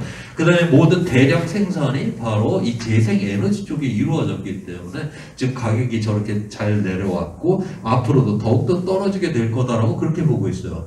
자, 그런데 우리가 전통적인 에너지는 뭐 석탄이라든가 이런 원전이라든가 이런 거는 가격이 올라가면 올라가지 떨어지질 않습니다. 저쪽에는 기술 혁신이 일어나질 않아요. 그 다음에 대량 생산도 이루어지질 않아요. 이게 두 가지가 이게 이루어지질 않으면 가격은 결코 떨어질 수가 없습니다. 그래서 지금 현재는 이런 재생에너지가 전 세계적인 하나의 이제 주류의 흐름이 되었다라고 하는 것이고, 그걸 이제 설명해주는 그림을 하나하나 지금 보도록 하겠습니다. 자, 이것도 그 해에 새로 이제 그 발전소를 만드는 경우를 나타내고 있는데, 재생과 비재생에너지의 비율이에요. 빨간색은 재생에너지, 그러니까 풍력, 그 다음에 태양광을 이제 의미를 하는 것이고, 여기 까만색은 석탄, 가스, 그 다음에 석유 발전을 의미를 합니다. 2001년도만 해도 그에 이제 발전소를 졌다 하면 약 80%가 그러니까 비재생, 뭐 석탄 발전, 뭐 이런 것들이고, 그 다음에 재생에너지, 태양광이라든가 뭐 풍력은 이제 20% 그 정도로 돼 있었는데, 단 20년 만에 이게 발가닥 뒤집어져 갖고, 지금 현재는 졌다 하면 재생에너지가 80% 이상, 그 다음에 이런 비재생에너지 비율은 지금 20% 미만으로 떨어진 바로 이러한 세상에 진입을 했고요. 그 다음에 이 탄소 중립, 우리가 1.5도를 막으려면 2050년까지 탄소 중립, 거의 화석연료를 쓰지 않는 세상을 의미를 해요. 그러니까 지금 돌아다니고 있는 저런 내연기관, 뭐 휘발유라든가 디젤차 같은 경우는 아예 돌아다니지 않는 겁니다. 그 다음에 대부분의 난방도 다 전력화가 돼야 돼요. 그냥 전기 자동차나 다 이게 전력, 그래서 우리가 탄소 중립의 세상은 완전히 이제 전력으로 모든 그 에너지를 공급을 받아야 되는 이제 이러한 세상을 의미를 하는 것이거든요. 그래서 이쪽 분야의 이제 일자리가 엄청나게 늘어나게 될 것이다. 만약 탄소 중립을 하는 그런 세상이 돌아온다라고 하면 2015년에 전 세계 전력 분야 일자리가 2,500만 명인데 1,000만 명까지 늘어난다고 그렇게 보고 있어요. 2050년까지. 그래서 2050년도가 되게 되면 이 재생에너지, 에너지 분야에서 여기 연두색으로 되어 있는 거, 이게 바로 재생에너지 쪽의 인력이고, 그 다음에 이 저장, 빨간색, 재생에너지는 산발적이고 분산적으로 에너지가 들어오잖아요. 그래서 그 자체 에너지만 갖고는 전력을 유지를 못합니다. 저장 기술이 있어야 돼요. 그래서 저 저장 쪽에 저런 인력들이 필요하고, 전통적인 이런 뭐 핵이라든가 이런 석탄 발전 이런 쪽은 그 새로 늘어나는 그 일자리하고는 별 상관이 없다. 그래서 새로운 이러한 일자리는 이 재생에너지에서 이루어지게 될 것이다. 지금 그렇게 보고 있어요. 그 다음에 이건 블룸버그에서 나온 자료인데, 블룸버그 세계적인 경제 전문지죠. 여기에서 앞으로 전력이 어떻게 변할 것인가 2019년에 예측을 했는데, 요거는 기온 상승을 2도로 제한하는 거예요. 그러니까 파리기후 협약이에요. 제가 아까 탄소 중립은 1.5도를 막는 경우, 이건 2도를 막는 경우인데, 2도를 막는다고 해도 2050년도가 되면 태양광, 풍력이 차지하는 비중이 48%까지 가야 된다라고 그렇게 보고 있습니다. 저거는 지금 현재 전혀 시스템이 구축이 안 됐으니까 새로 이거 만들어 가야 되잖아요. 자, 그래서 여기에 투자가 일어나야 되는데, 전 세계적으로 풍력에 5조 3천억, 태양광에 4조 2천억, 배터리 11조, 이 그리드라고 하는 게 지금 이제 중앙 집중형의 지방에서 전력을 생산을 해갖고 이제 도심으로 보내는 중앙 집중형의 전력망이에요. 그런데 이 중앙 집중형의 전력망은 재생에너지가 붙기가 굉장히 어렵습니다. 이거 분산망으로 다 이거 바꿔버려야 돼요.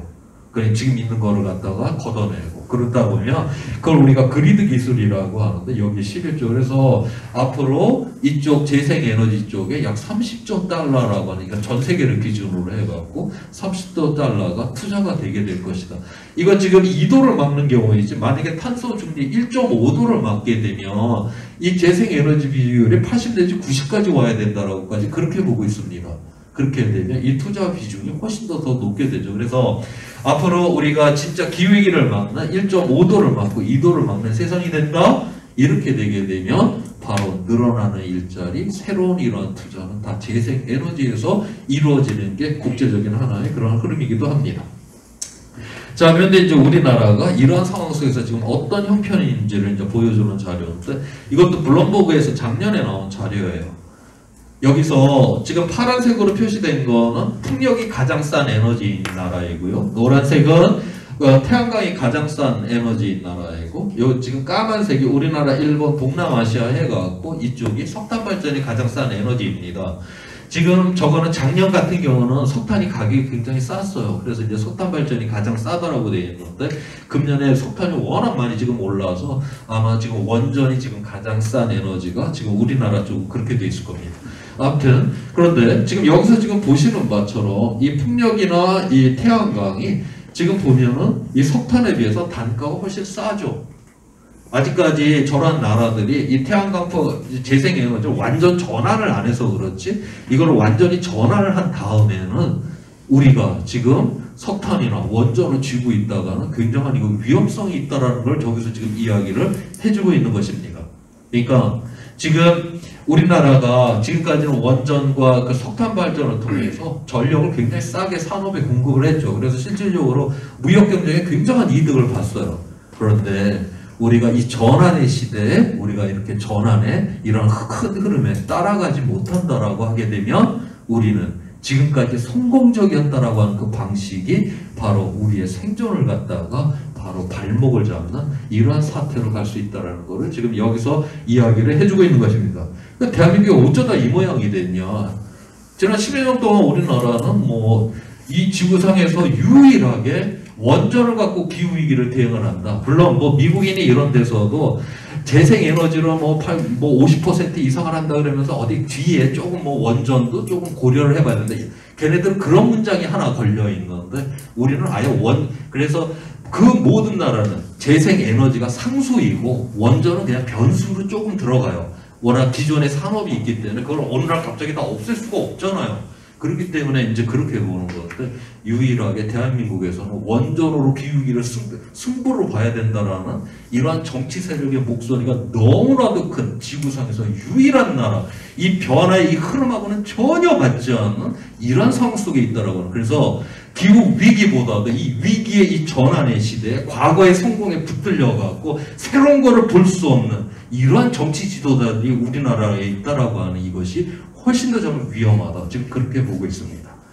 그 다음에 그래서 지금 현재 우리나라가 OECD 국가라든가 그 다음에 G20 국가 중에서는 가장 이 재생에너지와 관련돼서는 가장 후진적인 고작 5% 그 비율밖에, 지금 평균 수준이 다 20%를 다 넘었는데, 아까 일본도 석탄이 가장 싸다라고 돼 있잖아요. 그래도 쟤네 같은 경우는 앞으로 10년 이내 재생에너지가 가장 싸게 될 것이라는 국가 보고서가 지금 나와 있는데, 저는 아직 우리나라에서 저 국가 보고서 그런 걸 찾아본 일이 없습니다. 그만큼 우리는 지금 후진적인 이러한 상황이고, 일본도 15%가 넘었어요. 그런데 우리는 지금 5%에 머물고 있고, 이 전환의 시대에 뭔가 지금 대한민국이 이때까지 그래도 이만큼 먹고 살아온 거는 그래도 전 세계 이러한 주류의 시장의 흐름에 잘 쫓아가서 왔는데, 요만큼 된 다음에 갑자기 옛날의 그런 사고방식에 붙들려서 이 흐름의 변화에 쫓아 못 간다는 게 더욱더 위험하다라고 하는 것이고요. 그 다음에 이제 저감과 관련된 이야기를, 저감과 관련된 이야기를 했고, 저감과 관련된 이야기를 한번 해보고자 합니다. 이건 그린란드에 노르웨이 사람들이 이주를 했고 소멸했던 이야기를 한번 해보도록 할게요. 저기 그 유럽 그 북쪽을 가게 되면 그 땅의 이름이 좀 이상해요. 그 아이슬란드 얼음의 땅 아니에요. 근데 그거보다 훨씬 추운 그 북쪽에 있는 땅은 그린란드 녹색의 땅 아니에요. 도대체 어떻게 더 추운 데 있는 땅이 녹색의 땅이 됐고 그거보다는 따뜻한 데에 있는 그 땅이 왜 얼음의 땅이 되어버렸을까? 바로 그 이야기부터 한번 시작을 해보도록 하겠습니다. 그러니까 노르웨이 사람들이 그러니까 유럽 전 세계적으로 서기 한 800년에서 서기 한 1300년 동안이 자연적으로 좀 따뜻했어요. 그래서 우리가 중세 온난기라고 그럽니다. 그때 따끈따끈했는데 서기 800년에서 1300년대. 근데 이제 800년 이전에 서기 800년 이전에 노르웨이 사람들이 저 아이슬란드에 들어가고 아이슬란드에 있다라는 걸 알았어요. 그래서 거기를 가고 좀 살아보려고 들어갔는데 너무 추운 거야. 그래갖고 그냥 얼음의 땅 이름을 그렇게 적어놓고 그리고 이제 노르웨이로 그냥 돌아와 버렸습니다. 근데 서기 한 800년 이후가 되니까 이게 이제 좀 따끈따끈해진 거예요. 그래갖고 서기 800년 이후가 돼갖고 노르웨이 사람들이 이제 아이슬란드로 들어가서 살아보니까 살만한 거예요. 근데 그 전에 이름을 갖다 얼음의 땅이라고 전했으니까 그냥 얼음의 땅 그러면서 그 땅에서 사는 것이고, 자 그래서 서기 900년에 여기 고동색으로 칠해 놓은 것이 노르웨이 사람들이 이제 정착을 본격적으로 하기 시작을 한 겁니다. 이 아이슬란드에. 그 다음에 서기 1000년이 이제 넘게 되니까 요 그린란드 요 연안에 풀들이 자란 거예요. 따뜻해져 갖고. 그래서 노르웨이 사람들 그때 그린란드 녹색의 땅이 저기에 있다. 그렇게 해갖고 가서 저기 이제 풀들이 자라니까 목축을 하면서 저렇게 이제 살게 된 것입니다. 그래서 이 그린란드는 따뜻했었을 때 지어진 이름이고 아이슬란드는 추웠을 때 지어진 이름이라 갖고 저렇게 우리가 지금 보면 이상한데 이렇게 또 원인을 보면은 이해를 할 수 있는 그런 이름을 갖고 있어요. 자, 그 다음에 이게 이제 1300년이 되게 되면 여러분들 아마 들어보셨어요. 중세 소빙하기라는 게 이제 시작이 돼요. 그래갖고 또 자연적으로 이제 추워지기 시작을 합니다. 기온이 뚝뚝뚝 떨어져갖고 지금 이렇게 이제 추워지기 시작을 했는데 그 무렵에 이 북미 대륙에서 에스키모 사람들이 이 그린란드를 넘어 들어와서 여기 파란색으로 칠해놓은 게 그린란드 사람들이 넘어 들어와서 살기 시작을 했어요. 그 다음에 AD 1500년, 서기 1500년이 되면 중세 소빙하기가 이제 극단에 이르렀던, 굉장히 추웠던 맥시멈에 이르렀던 그 시점인데, 자, 그때 보니까 그린란드에는 요 고동색으로 칠해놨던 노르웨이 사람들은 완전 소멸을 해버립니다. 근데 반면에 에스키모의 계열 사람들은 저렇게 번성을 해요. 지금 500년 전이라 해도 에스키모의 문명보다는 유럽의 문명, 노르웨이 문명이 월등히 우수하죠. 어떻게 그렇게 월등히 우수한 문명을 가진 그러한 종족이 저렇게 시원찮은 사람들도 다 저기 낮은 그런 문명을 가진데도 저렇게 번성을 하는데 어떻게 저렇게 싹그리 다 소멸을 할 수밖에 없었는가? 그 이야기예요. 저들은 이제 기후 조건이 변했잖아요. 기후 조건이 변했는데 이 노르웨이 사람들은 자기네들이 유럽에서 갖고 왔었던 그러한 관습이라든가 그러한 문명을 그냥 유지를 하려고 했어요. 그러니까 지금 이제 추워져 갖고 풀들이 안 자라는 거예요. 그러면은 목축이 안 되잖아요. 그런데도 자기네들이 목축을 했었기 때문에 그 목축을 어떻게 해서라도 살려보려고 했는데 결국 기후 조건이 그게 안 되는. 결국 저런 조건에서 목축을 계속 한다는 뭐 그런 거 죽겠다는 소리가 없었고, 그 다음에 뭐 예를 들어서 관습적으로 여성은 유럽에서는 치마를 입는데 저 추위에 이제 소빙하기 추위에 그린란드에서 그 치마 갖고 추위를 막는 건 한계가 있는 것이고 뭐 이런 식으로 그들의 그 유럽의 문명이라고 하는 게 저 추워지는 소빙하기에 그린란드에서는 생존에 아무짝에 도움이 안 되었다라고 하는 거예요. 결국 소멸로 끝장이 나버립니다. 그러니까 자기네들이 우수했던 그 문명을 고수하다가 그냥 소멸을 했다라고 하는 것이고, 반면에 이 에스키모의 계열 사람들은 저 그린란드에 저 소빙하인데 그린란드가 봤더니 너무 살만한 거예요. 바닷속에 바다 표범들이 그냥 빠글빠글한 거예요. 그래서 그거 때려 잡아먹고 그 가죽으로 옷도 해입고 그 가죽으로 뭐 배도 한 척 만들어서 멀리 나가서 고래도 한 마리 잡아다가 고래기름 태워가면서 오히려 저렇게 번성을 하게 됩니다. 자, 그래서 우리가 이 변화의 시대에는 그 변화에 맞는 그런 삶을 추구를 해야 된다는 게 너무나도 중요하다. 내가 예전에 이게 이렇게 해봤더니 이게 좋았는데, 뭐 예전에 이러한 산업이 괜찮았는데, 예전에 석탄 발전해서 우리 전력 쌀국무해갖고 무역 경쟁이 성공적이었는데, 이런 옛날 이야기를 하다가 큰일이 난다라고 하는, 바로 변화의 시대, 그 변화에 맞는 그런 생존에 맞는 그런 삶으로 다 바꿔내는 것, 바로 이 적응이 무지 중요하다는 걸 여기서 이야기를 해주고 있어요. 자, 그 다음에 이제 개인이 이제 무엇을 하면 이제 우리가 그 기후위기를 대응할 수 있을까? 그 이야기를 한번 보도록 하겠습니다. 지금 이 버스 한 대, 70명이 타는 버스 한 대 이렇게 간다라면 이 모습이고, 이걸 갖다 각자 이제 자가용을 다 끌고 나왔다라고 하게 되면 이런 모습이에요. 70대가 이제 굴러다니려고 하니까 확실히 이제 온실가스가 엄청나게 많이 배출이 되겠죠. 그 다음에 우리는 또 하나를 봐야 돼요.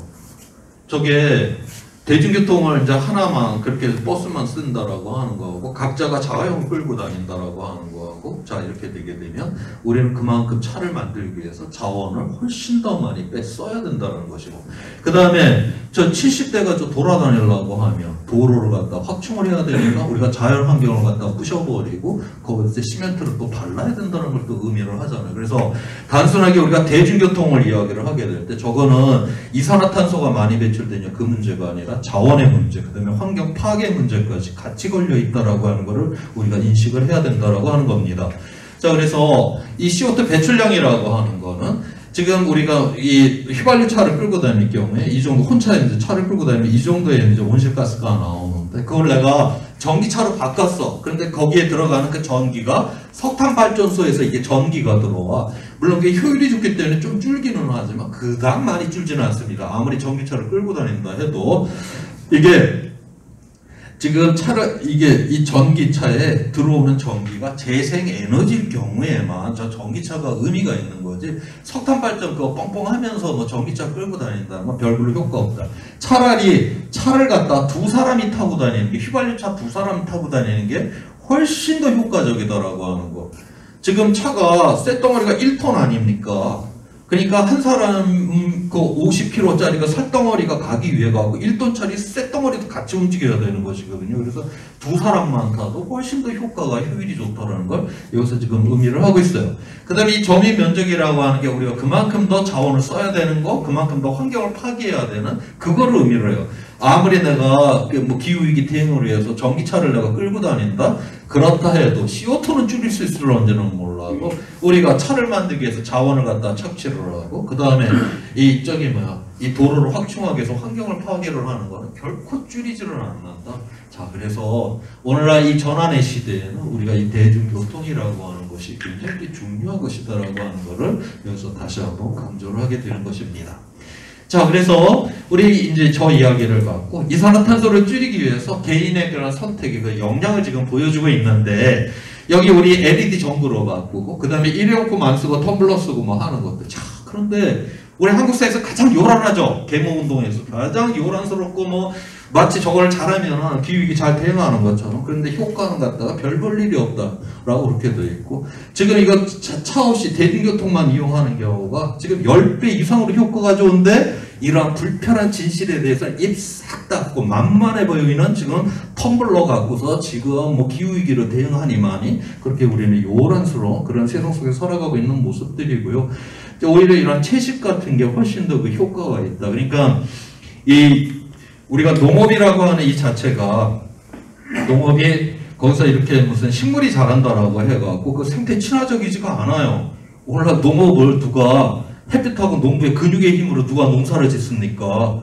거기에 어마어마한 그 기계들이 작동이 되고 농약 치고 비료 때려붓고 운송, 저장, 보관 그거 엄청나게 그게 생태적인 이런 파괴와 오질가스 배출원이거든요. 그런데 육식을 한 사람이 한다라고 하면 그거를 채식은 10사람이에요. 그래서 채식과 육식의 비율이 이게 뭐 20% 30%의 비율이 아니라 1대 10의 비율로 보고 있습니다. 그래서 우리가 오늘날 이런 기후위기 시대에는 조금 아무튼 육식을 줄이는 것도 그 중요한 계기다라고 하는 걸 여기서 이야기를 해주고 있고요. 자, 이런 식으로 뭐 이렇게 줄인다고 해도 여기서 나는 1년에 한 번 비행기를 타고 미국을 한번 갔다 와야 된다라든가 혹시 유럽을 한번 갔다 와야 된다. 비행기 타고 왔다 갔다 한 번 하면 1년 내내 여기 뭐 채식하고 뭐하고 해서 이렇게 줄여놓은 걸 홀라당 다 까먹는다는 거예요. 이거 어쩌면 좋죠, 이거? 여기서 궁극적으로 우리 인간이라고 하는 게 저런 어떤 선한 마음으로 뭘 한다 해도 자기의 모순이라고 하는 거를 그렇게 극복하기가 쉽지가 않다라고 하는 걸 이야기를 해주고 있어요. 제 주변에 이제 기후 활동가 중에서는 정말 채식도 하고 정말 그런 분들하고 밥 먹으러 가기 정말 힘듭니다. 아무튼 뭐 어찌됐든 그런 분들 계시고 그 다음에 이거 진짜 차도 없어요. 그 다음에 가급적 비행기 안 타려고 무지 노력하고 제가 보기에는 저렇게 어떻게 개인이 저렇게 노력을 하나? 제가 보기엔 거의 성인 수준이에요. 제가 보는 입장에서는 그렇게 줄인다고 해도 줄여놔도 정부가 어디다가 석탄 발전소 하나 떡 줘버리면 그냥 그거 홀라당 그거 얼마나 무력하게 무너지는 겁니까? 그래서 우리 개인은 그렇게 무력하고 우리가 자기 모순적인 이러한 측면을 극복하기가 굉장히 어려운 존재죠. 우리가 완벽하기 때문에 이 기후 위기를 대응한다라기보다는 바로 우리가 그러한 모순과 자기의 어떤 무력함이 있음에도 불구하고 그래도 이건 위기로 다가오는 것이고 거기에 대해서 우리가 또 걱정하는 마음은 있고 자기가 모순도 있고 이렇기는 하지만 그러면 우리가 그러한 마음들을 모아갖고 여기에 이러한 선한 이러한 의지들을 갖다가 우리가 저 상태로만 있으면 저건 별 의미가 없어요. 저것이 바로 정치적 힘이 돼서 저러한 그 기후위기를 대응할 수 있는 이런 법을 갖다 만들어내는 이 의원들을 뽑아내는 거, 그 다음에 저러한 기후위기를 대응할 수 있는 선출직 공무원, 그리고 군수, 시장, 도지사, 대통령까지 뽑아내는 바로 우리가 이러한 세상까지 가게 될 때, 실질적으로 이 세상에 우리는 변화를 보게 될 것이다라고 하는 걸 여기서 이야기를 해주고 있습니다. 자, 이제 개인에 대한 이야기를 했고요. 그 다음에 다시 과거로 돌아가서 이 홀로세, 이 1만 년 동안에 우리의 이제 조상들이 굉장히 안 좋은 기후 조건에 또 있었을 거 아니에요. 그때 우리의 조상들은 저 안 좋은 기후 조건에서 어떤 세상을 만들어냈는지 그 이야기를 한번 해보고자 합니다. 지난 이 1만 년 동안에 제가 농업이 가능했다, 안정적 기후 조건에서 오늘날의 문명을 탄생시켜 왔다라고 했는데 역사책 한번 보세요. 거기도 뭐 맨날 자연재난, 뭐 홍수 났다, 가뭄 났다, 뭐 난리가 아니잖아요. 그런 와중에서 그냥 겨우겨우 농사 짓고 그래도 그냥 먹고 살만했다라고 하는 게 바로 저 홀로세예요. 그 그 다음에 요 1만 년 동안에도 자연이 그냥 기후가 가만히 있지는 않고 여기서도 작은 이러한 기후 변화들이 계속 자연적인 변화들이 일어났어요. 길게는 1000년이 넘게, 짧게는 뭐 수백 년 동안 이런 기후 변화들이 일어났고 이 하나하나에 따라갖고 인류의 역사가 정말 드라마틱하게 변했습니다. 그런데 그 중에서 2번에 걸쳐갖고 인류한테는 너무나도 혹독했던 그런 기후 조건에 이제 들어온 적이 2번 있었는데, 그때가 언제였냐? 이 추계시대, 기원전 8세기에서 기원전 3세기, 요때하고요. 그 다음에 요 중세, 소빙하기, 그러니까 아까 이야기를 했던 한 14세기에서 18세기, 저때인데, 저때 기후 조건이 굉장히 좋지가 않았어요. 기후 조건이 안 좋다? 그러면 기근이 일어납니다. 농업 생산량이 뚝 떨어져가지고 기근이 일어나면 사회가 불안정하게 됩니다. 바로 그러한 세상 속에서 우리 조상들은 이 문제를 어떻게 극복을 했는지 그 이야기를 한번 해보고자 해요. 먼저 이 추계시대 기원전 8세기에서 기원전 3세기 요때가 중국은 춘추 전국의 시대죠. 정말 전쟁이 끊임없던 이 시절이에요. 그때 바로 공자, 맹자가 탄생을 하셨고 측은지심, 타인을 극률한 마음으로 대하고 인으로 대하고 그 다음에 바로 그걸 통해서 유교가 바로 저때 성립을 저 당시 하게 됩니다.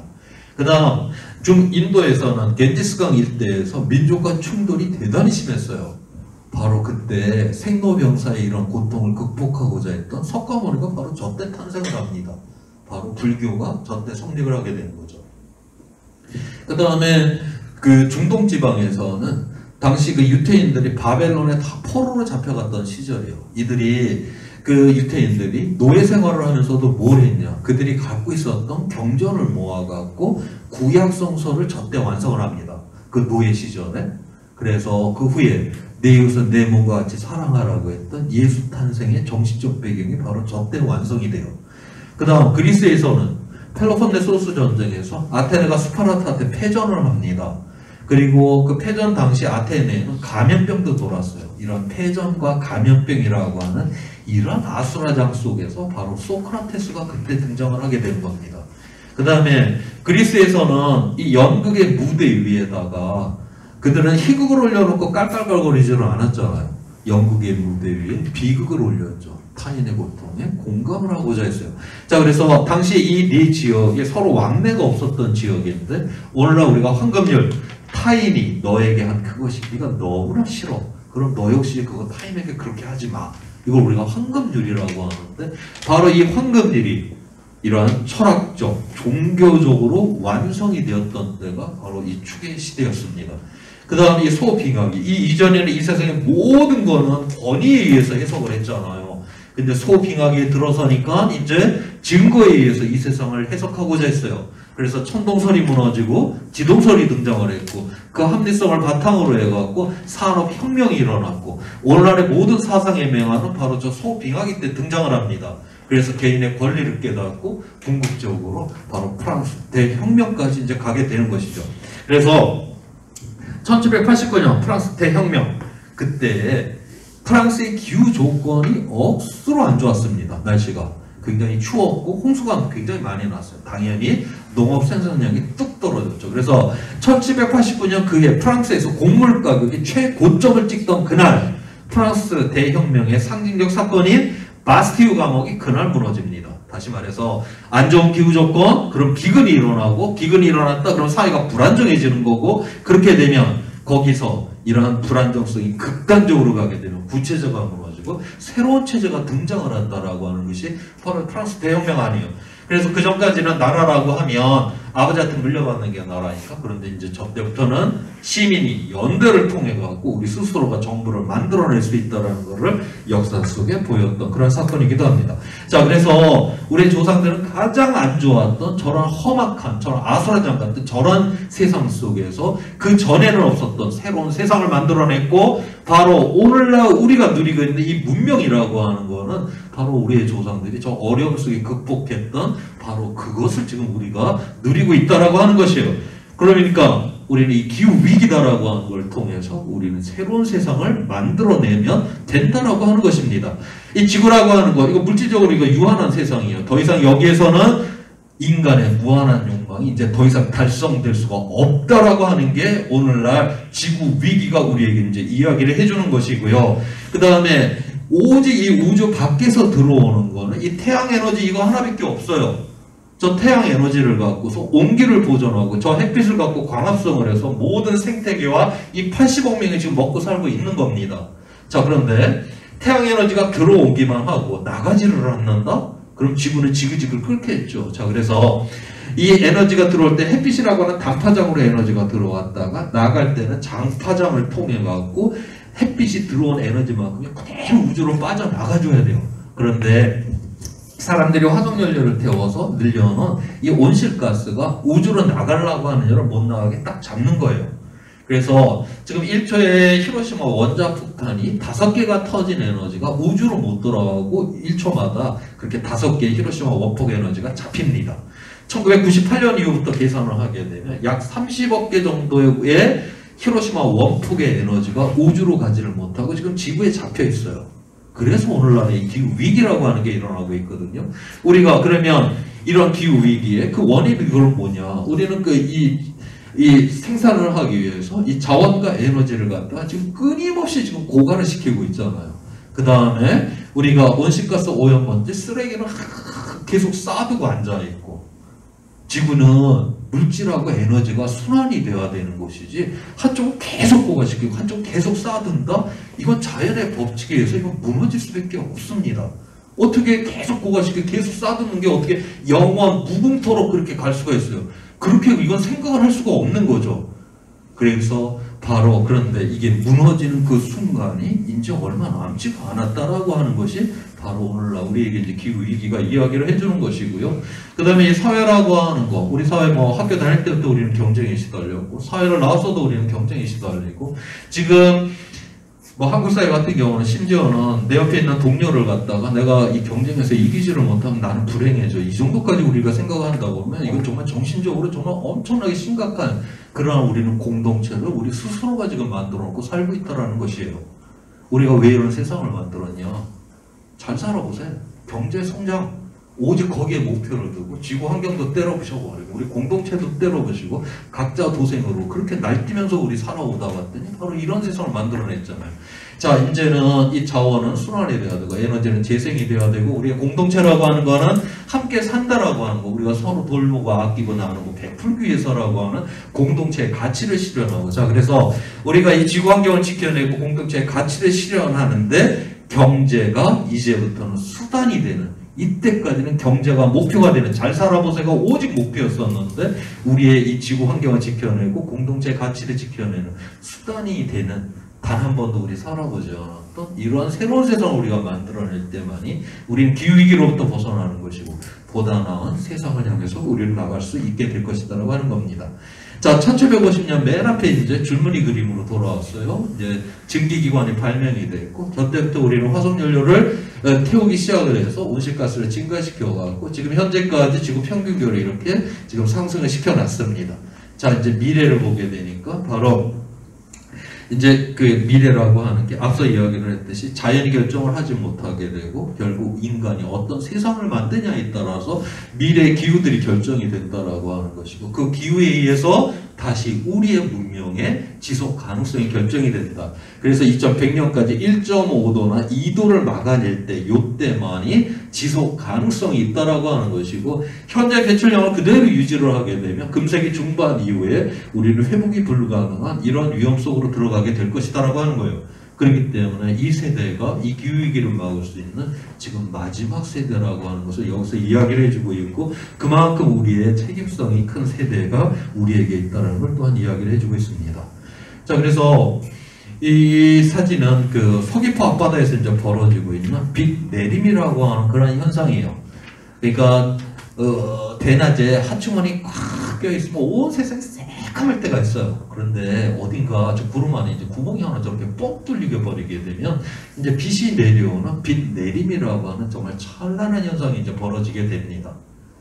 기후 위기다라고 하는 거, 우리가 제가 앞서 이야기를 했지만 우리 인류는 그러한 위험을 갖다 극복을 하면서 멋진 세상을 만들었던 그러한 존재들이에요.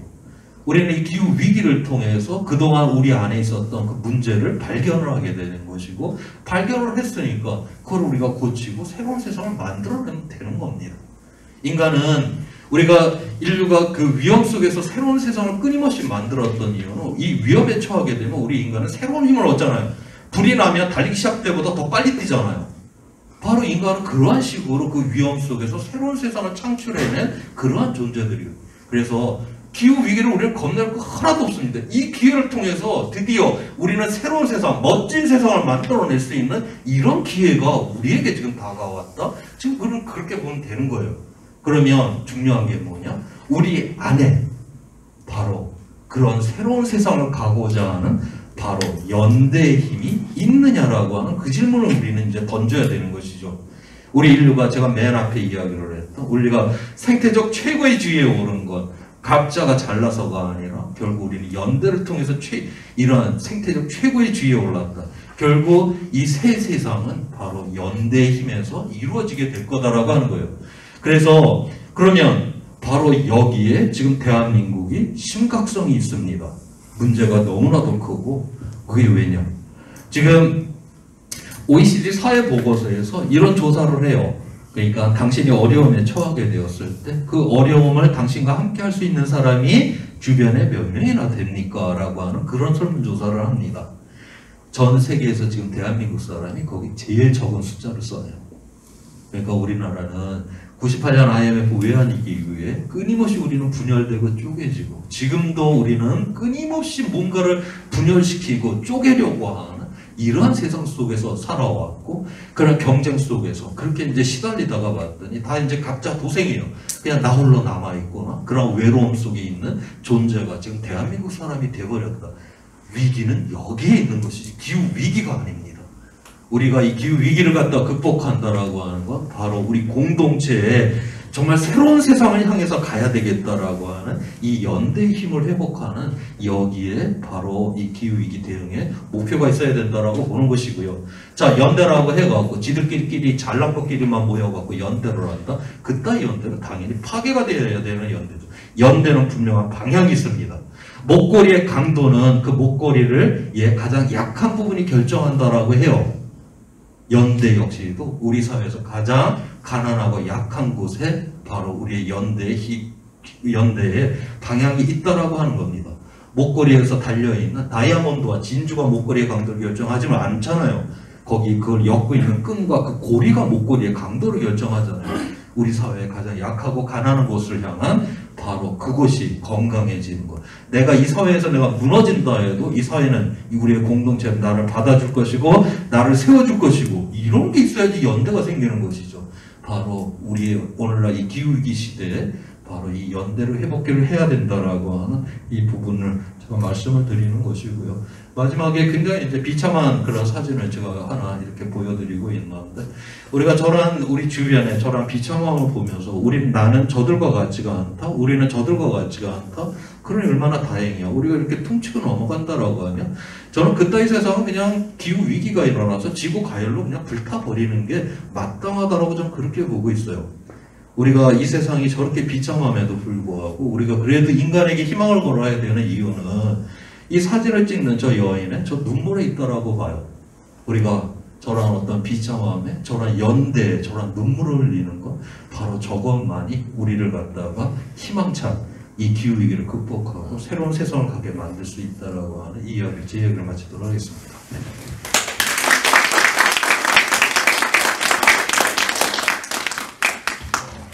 강의를 들으시면서 아마 1시간 반 동안 수심들이 굉장히 깊어지셨던 것 같은데, 강사님 마지막 2분 정도 말씀하시는데 조금 희망이 보이지 않나 이 생각이 들었습니다.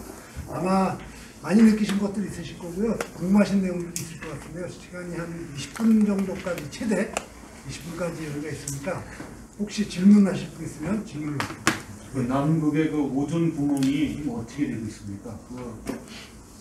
오존 구멍에 그게 이제 그건 이제 몬트리올 의정서에 의해 갖고 이제 90년대부터 해서 그거를 이제 그 CFC라고 하는 플레온가스를 이제 생산을 안 하기로 했어요.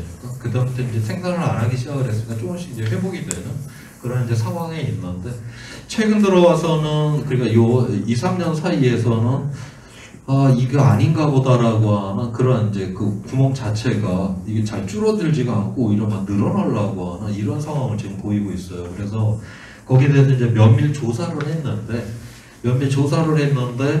지금 우리나라 이제 고산 쪽에 보게 되면 미국에서 이 공기를 채집하는 이런 사이트들이 좀 많습니다. 그쪽에서 이제 분석을 하는 그래서 우리 고산 대한민국의 이 미국 그 국립연구소에서 공기를 샘플하는 것이 저 고산하고 저기 안면도에서 공기를 샘플을 해요. 이 친구들이 대한민국을 보려고 대한민국의 그 공기를 샘플을 하는 게 아니라 서쪽에서 공기가 이렇게 들어오잖아요. 중국의 공기를 보려고 지금 샘플링을 하는 것이거든요. 이렇게 자료를 분석을 해서 보니까 지금 뭔가 이게 중국에서 그러니까 그 프레온가스를 갖다 얘네들이 생산을 해갖고 지금 쓰는 것 같다라고 하는 직접 아직 뭐 공장을 발견하지는 못했지만 그러한 어떤 이제 신호들이 이제 보인다. 그다음에 베트남 쪽도 좀 그렇게 지금 보고 있고 지금 그래서 지금 많이 좀 줄어들어 오는 상황에 있다가 최근 들어와서는 좀 줄어드는 게 좀 중단이 돼버리고 약간 좀 늘어나는 그 구멍 자체가 지금 그런 상황에 지금 있는 거로 그렇게 보고 있어요.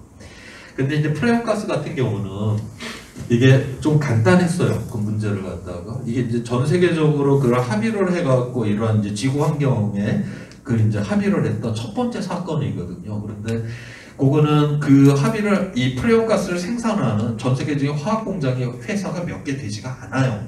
거기에다가 이미 뭐 드퐁이니 이런 데가 그 몬트리올 의정서 그 프레온가스를 쓰지 말자라고 했기 전에 대체 물질을 이미 다 개발이 다 끝나 있던 상황이에요. 그렇기 때문에 국제적인 합의가 굉장히 좀 수월하게 좀 된 측면이 있고 그에 비하면 온실가스는 굉장히 복잡하죠.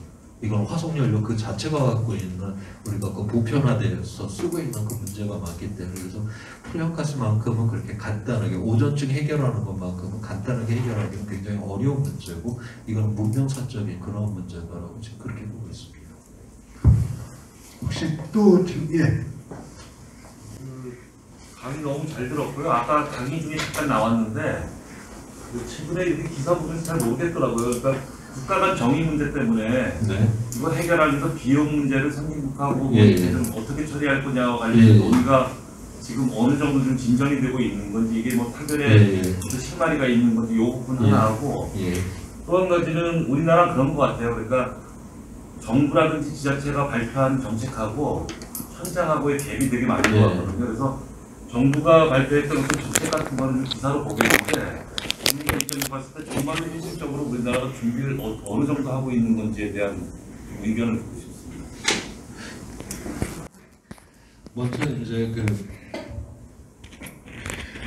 이게 지난 6월달에 그 G7 회의를 하면서 그때 이제 우리나라 대통령님도 그 초대를 받아서 거기 이제 참석을 했었죠. 그러면서 그때 나왔던 그 기후 환경과 관련된 합의문에 보게 되면 지금 이제 열리고 있는 영국에서 열리고 있는 이 1.5도만은 여기에 이 G7의 국가들이 적극적으로 이제 그 지원을 한다라고 하는 게 있고 그 다음에 거기에 또 하나가 뭐냐면 이런 잘 사는 나라들이 1,000억 달러를 매년 1년에 모아서 이런 제3세계를 원조로 한다라는 게 거기 또 하나 들어있어요. 그게 왜 필요하냐면 지금 이 1.5도를 막기 위해 갖고 제3세계 이쪽 국가들 보고 이제 화석연료 너희 쓰지 마 이렇게 이야기를 하면 뭐 그거는 당연히 야 우리도 이제 경제 성장을 해서 이제 석탄 발전소 접으려고 하는데 뭔 소리냐 이렇게 나올 거 아니에요. 그래서 이 1,000억 달러라고 하는 거는 이제 그런 나라들한테 좋아. 우리가 재생에너지 이런 시스템들을 갖다가 그렇게 이제 원조로 해주겠다라고 하는 바로 이제 그거를 여기 하나 그렇게 이제 당근을 쥐고서 이제 그거를 사인을 이제 해달라고 하는 거죠. 근데 생각지도 않게 지금 러시아, 인도, 이제 중국이 약간 뒤틀어져 갖고 지금 있어 갖고 지금 이 회담이 깔끔하게 지금 돌아가지는 않고는 있는데 그래서 이 서양 이 친구들이 그렇게 뭐 단순하게 그렇게 하지는 않아요. 그러면 그 1,000억 달러를 내놓으니까 그나마 양심적이지 않냐? 그것도 그렇게 단순한 또 문제가 아닙니다. 이 1,000억 달러라고 하는 게 자 거기에 어떤 기술이 들어가겠어요? 자기네들 아까 그런 어떤 분산망 기술, 그 다음에 무슨 뭐 화력의 기술 이러한 것들 어떤 표준화된 자기네 기술이 다 거기 다 깔리는 거 아니에요? 지금 현재 이런 서양 친구들이 왜 저렇게 재생에너지의 전환에 저렇게 집착을 하고 애를 쓰고 지금 그러느냐. 그거를 자기네 나라만 저렇게 하는 게 아니라 아리백, 재생에너지로 그 물건 생산 안 했으면 우리 그런 물건 이제 안 받을 거야. 그 다음에 탄소 국경세, 니들이 그거 석탄으로다가 그렇게 만들어냈으면 우리 거기에다 관세 때릴 거야. 관세 맞으면 수출 안 되는 거 아닙니까? 얘네들이 왜 그렇게까지 나오냐. 물론 거기는 뭐 기후위기 대응이라고 하는 대응도 있지만 어차피 이제 화석연료로다가는 더 이상 새로운 세상을 만들기가 어렵게 되었다라고 하는 거예요. 그러니까 2차 대전 때 유럽이 잿더미가 됐잖아요. 그렇지만 그 지적 네트워크가 살아있었을 때는 잿더미가 되었기 때문에 정말 새로운 판을 만드는 정말 절호의 기회가 온 것이거든요. 그래서 2차 대전 이후에 그 성장이라고 하는 건 정말 어마어마하게 빠른 그런 속도를 발휘하잖아요. 지금은 판을 갈아야 된다라고 봐요. 지금 우리가 고기를 먹다가 또 판을 갈잖아요. 그것처럼 이 지금 판을 갈아야 될 때라고 그렇게 보고 있고, 그래서 서양이 단순하게 그 $1000억 이런 것들은 단순하게 원조가 아니라 바로 지금까지 화석연료 시대 서양이 이 세상을 지배를 해왔잖아요. 다시 판을 바꾼 이 재생에너지 시대에도 바로 지배력을 유지를 하겠다라고 하는 바로 이제 실리적인 이러한 측면이 굉장히 강력하게 작동을 하고 있는 바로 그런 상황 속에서, 그래서 지금 전체 그냥 틀 자체가 지금 그렇다라고 하는 거, 뭐 그 디테일한 여기에 있어서는 여러 가지 또 복잡하게 뭐가 엮이기는 하는데 대체적인 지금 흐름이 지금 그렇다라고 하는 거고, 우리나라 같은 경우는 제가 앞서 이제 뭐 강연 중에도 이야기를 했지만 우리나라는 그냥 전체 흐름에 질질거리고 좀 따라가는 입장이에요. 그러니까 당장 지금 탄소국경세 지금 지난달부터 지금 유럽하고 지금 협상 들어갔거든요. 그래서 세상이 그렇게 변해버린 거예요. 그런데 우리 재생에너지 전환을 갖다 거의 하지 않아. 재생에너지와 관련돼서 가장 지금 후진적인 국가 아닙니까? 지금 그러다 보니까 한 달 전에 아무튼 그 협상단이 어떻게 할 거냐 그랬더니 유럽에 가서 잘 설득을 해보도록 애를 쓰겠다. 지금 설득을 해보도록 애를 쓰겠다 이런 말이 나와야 되는 게 아니라 우리나라 재생에너지 비율은 이 정도가 되기 때문에 지금 우리나라 공장을 다 재생에너지로 돌릴 수가 있다. 뭐 이런 이야기를 해야 될 텐데 그냥 설득을 해야 된다. 완전히 세상이 지금 어떻게 돌아가고 있는지를 지금 모르는 지금 이러한 상황입니다. 저 그래서 저 기후위기가 무서운 게 아니라 지금 이 시대, 이 전환의 시대에 우리나라의 이러한 어떤 국가적인 이러한 미래의 전략을 세워야 되는 사람들이 너무나도 지금 과거에 매달린 이러한 사고방식을 하고 있다라고 하는 여기에 훨씬 더 그 위험성이 크다. 그리고 우리가 선거 진짜 잘해야 됩니다. 그래갖고 저거 싸그리 판을 우리가 갈아줘야지 이게 어떻게 이게 되는 것이지 지금 판 갖고서는 대한민국 무지무지 위험한 상황이라 저는 그렇게 보고 있어요. 다른 분 혹시 또 질문 있으시나요? 질문이 없으시나요? 없으시면 그 마지막으로 그 아까 강의 중에 나왔습니다만 이제 개인들이 할 수 있는 일들의 한계라는 게 이제 분명히 나타나잖아요. 그럼에도 불구하고 우리가 지금 이 시대에 어떤 일을 해야 될 건지, 지금 선거가 잘하셔야 된다고 얘기하셨지만 그거 말고 또 다른 것들은 어떤 걸 좀 했으면 좋을 건지 마지막으로. 저는 뭐 원전에 대해서 어떻게 생각합니까? 지금 대통령이 지금 원전을 저거 하려고 그러는데 다시 원전을 갖다 대주면 기후하게 해서 그걸 해야 된다고 그러고. 그러니까 원전 같은 경우는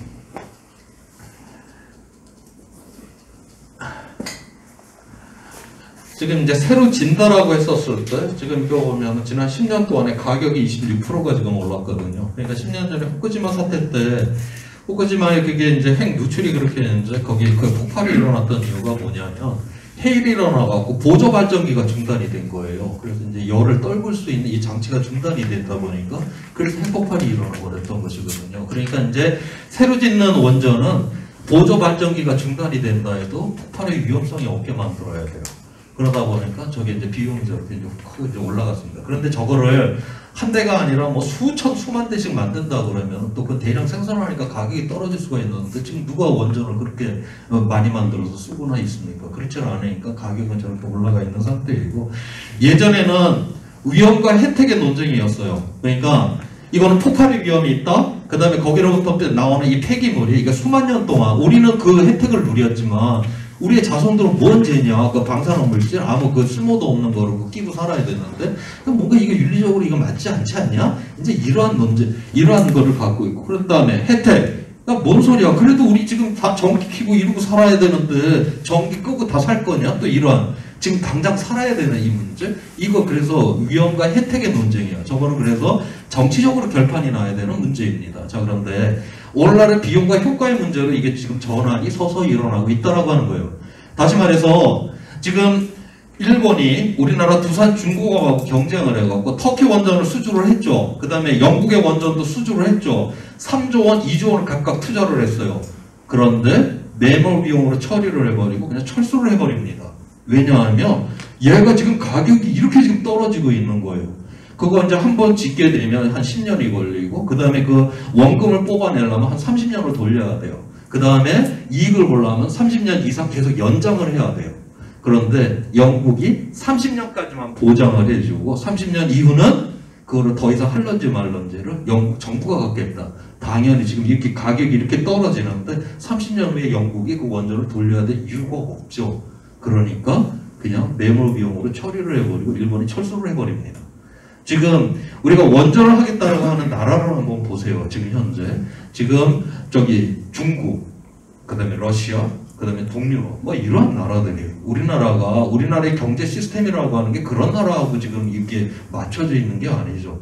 이런 주위의 지금 시장에서는 지금 현재 다 줄어드는 게 지금 전체적인 지금 흐름이고, 전혀 지금 우리는 이것조차도 세계적인 지금 흐름에 지금 쫓아가지 않는, 그래서 저는 이 비용과 효과라고 하는 이러한 측면에서도 시장에서 저는 끝났다라고 그렇게 보고 있어요. 예전처럼 이 위험 혜택의 논쟁이 아니라 지금은 그냥 시장에서 끝났다. 저게 그렇게 싼 에너지라고 하면 서양이라고 해도 걔네들도 만들어 쓰려고 하겠죠. 자본이라고 하는 게 싸게 그렇게 에너지를 얻을 수 있다고 하는데 그거 포기할 그 자본이 아닙니다. 이제는 해봤자 비용만 들고 그래서 서양 자체에서도 시장에서 지금 퇴출이다. 그래서 지금 전체적으로 지금 서양 시장에 있어서는 다 지금 원전이 전체적으로 지금 줄어들어가는 이유가 바로 이건 시장에서 퇴출 중이다. 그 윤리적으로 사람들이 도덕적으로 위대해갖고 지금 줄이는 중은 아니다라고 하는 거죠. 지금 현재는 시장의 퇴출인데 우리는 저기에서 살 길이 있다라고 지금 주장을 하는 정치가들의 목소리가 너무나 크다라고 하는 게 그게 지금 위험하다. 저는 그렇게 보고 있어요. 네. 마지막으로 뭐. 우리들이 지금 무엇을 할 수 있을지. 저는 앞서도 이야기를 했지만 결국 우리가 정치라고 하는 것이 결국 저는 이건 정치를 통해서 해결할 수 있는 문제라고 저는 그렇게 봐요. 다른 거로다가는 제 머리로다가는 나온 게 없습니다. 예를 하나 들어서 그러니까 유럽의 이러한 도시들을 이제 가게 되면 우리가 말하는 소위 이제 그런 도시들을 가게 되면 그 도시만에서 자전거로다가 교통 분담률이 거의 50%에 가깝잖아요. 그런데 그래서 이제 그 50%에 가깝다라고 하는 거. 그 다음에 도심에서 이런 자전거와 걷는 거, 대중교통이 이제 지배적이다라고 하는 거.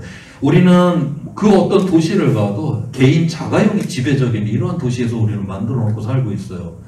굉장히 이건 비인간적입니다. 어떤 면에서 그 1톤짜리 그 쇳덩어리에 그 50kg짜리 살덩어리를 집어넣고 그 다음에 휘발유를 집어넣고 그게 이제 지배를 하는 도심을 만들어 놨잖아요. 그런데 자, 유럽의 이러한 도시들을 가게 되면 이런 이제 건널목에 신호등도 없는 곳이 있죠. 사람이 그냥 건널목에 들어서면 차는 무조건 서야 돼. 심지어는 요즘 유럽의 도시들은 건널목조차도 안 만들어 버리려고 신호등을 고사하고 사람이 도로에 들어서면 서라는 거예요. 그게 사람 대접받는 세상 아닙니까? 그렇게 차를 끌고 시내를 나오는 걸 불편하게 만드는 거. 그게 기후위기 대응인 것이고요. 이게 바로 인간이 대접받는. 그래서 우리나라 사람들이 뭐 유럽에 이런 도시 갔다 온 다음에 하는 말들이 있잖아요. 거기 갔더니 이게 차가 사람을 피해 다니는데 우리나라는 사람이 차를 피해 다니고 우리나라 법이 그렇게 돼 있고요. 그렇게 우리는 차 중심으로 이런 도시를 만들어 놨기 때문에 우리는 그런 세상에 우리도 그거 바꿔놓고 그렇게 살면 그렇게 되는 것입니다. 자, 그래서 이 유럽에서 그 중심부에 이런 이제 이 교통 분담률이 50% 가까이 되는데 그 중에서 이제 코펜하겐이 이제 또 그런 도시인데 거기서 설문조사를 했어요. 그 자전거 타고 다니는 사람들한테. 당신은 왜 자전거를 타고 다닙니까? 거기에다가 이게 이제 뭐 환경을 보호하기 위해서, 기후 위기를 대응하기 위해서 뭐 이런 설문이 쭉 있었는데 거기에 동그라미 친 사람 거의 없대요. 어디다가 동그라미를 쳤냐면 빠르고 편리하니까. 우리가 자전거 도로가 완벽하게 돼 있으면요 아무리 천천히 가도 1시간이면 10km 이상을 갑니다. 우리가 자전거로 얼마든지 도심에서 그 유럽 애들처럼 그렇게 살아갈 수가 있다라고 하는 거예요. 근데 우리는 저 쇳덩어리의 모든 그 중심을 이런 세상을 만들어 놓고 살아가죠. 다시 말해서 저는 개인이 그게 윤리적이고 도덕적이고 자기 모순이 없고 완벽하고 이러기 때문에 기후위기를 대응해야 되는 게 아니라 바로 그냥 그렇게 살아가는 게 편하고 좋으니까 그거 만들어주는 게 도대체 뭡니까? 그게 정치 아니에요? 그런 세상 만들려고 우리가 정치라고 하는 걸 하는 것이고, 우리가 지금 한국 사회에서 이 정치라고 하는 뭔가 이거는 나쁜 거다라고 하는 그런 세뇌 교육을 우리는 너무나 많이 받았어요. 그런데 새 세상을 물론 그 말도 맞기는 하지만 새 세상을 만드는 것도 이건 정치가 아니면 다른 방법을 갖고서는 만들 방법이 제 머릿속에서는 없습니다. 다시 말해서 적극적으로 우리는 정치에 참여를 해야 되는 것이고, 선하고 이 공동체에 관심이 있는 사람일수록 적극적으로 참여를 해서 정말 좋은 세상을 만들어내지 않으면 이건 해결이 못 나요.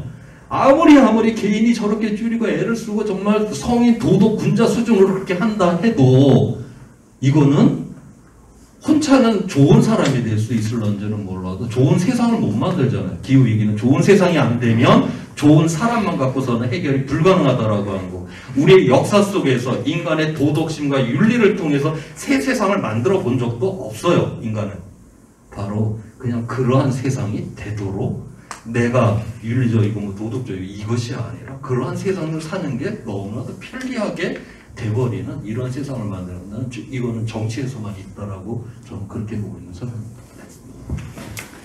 저희가 굉장히 어렵게 모셨고요. 저희 10년 동안 강좌하다가 강사님 사정으로 처음 연기를 했어요. 사실.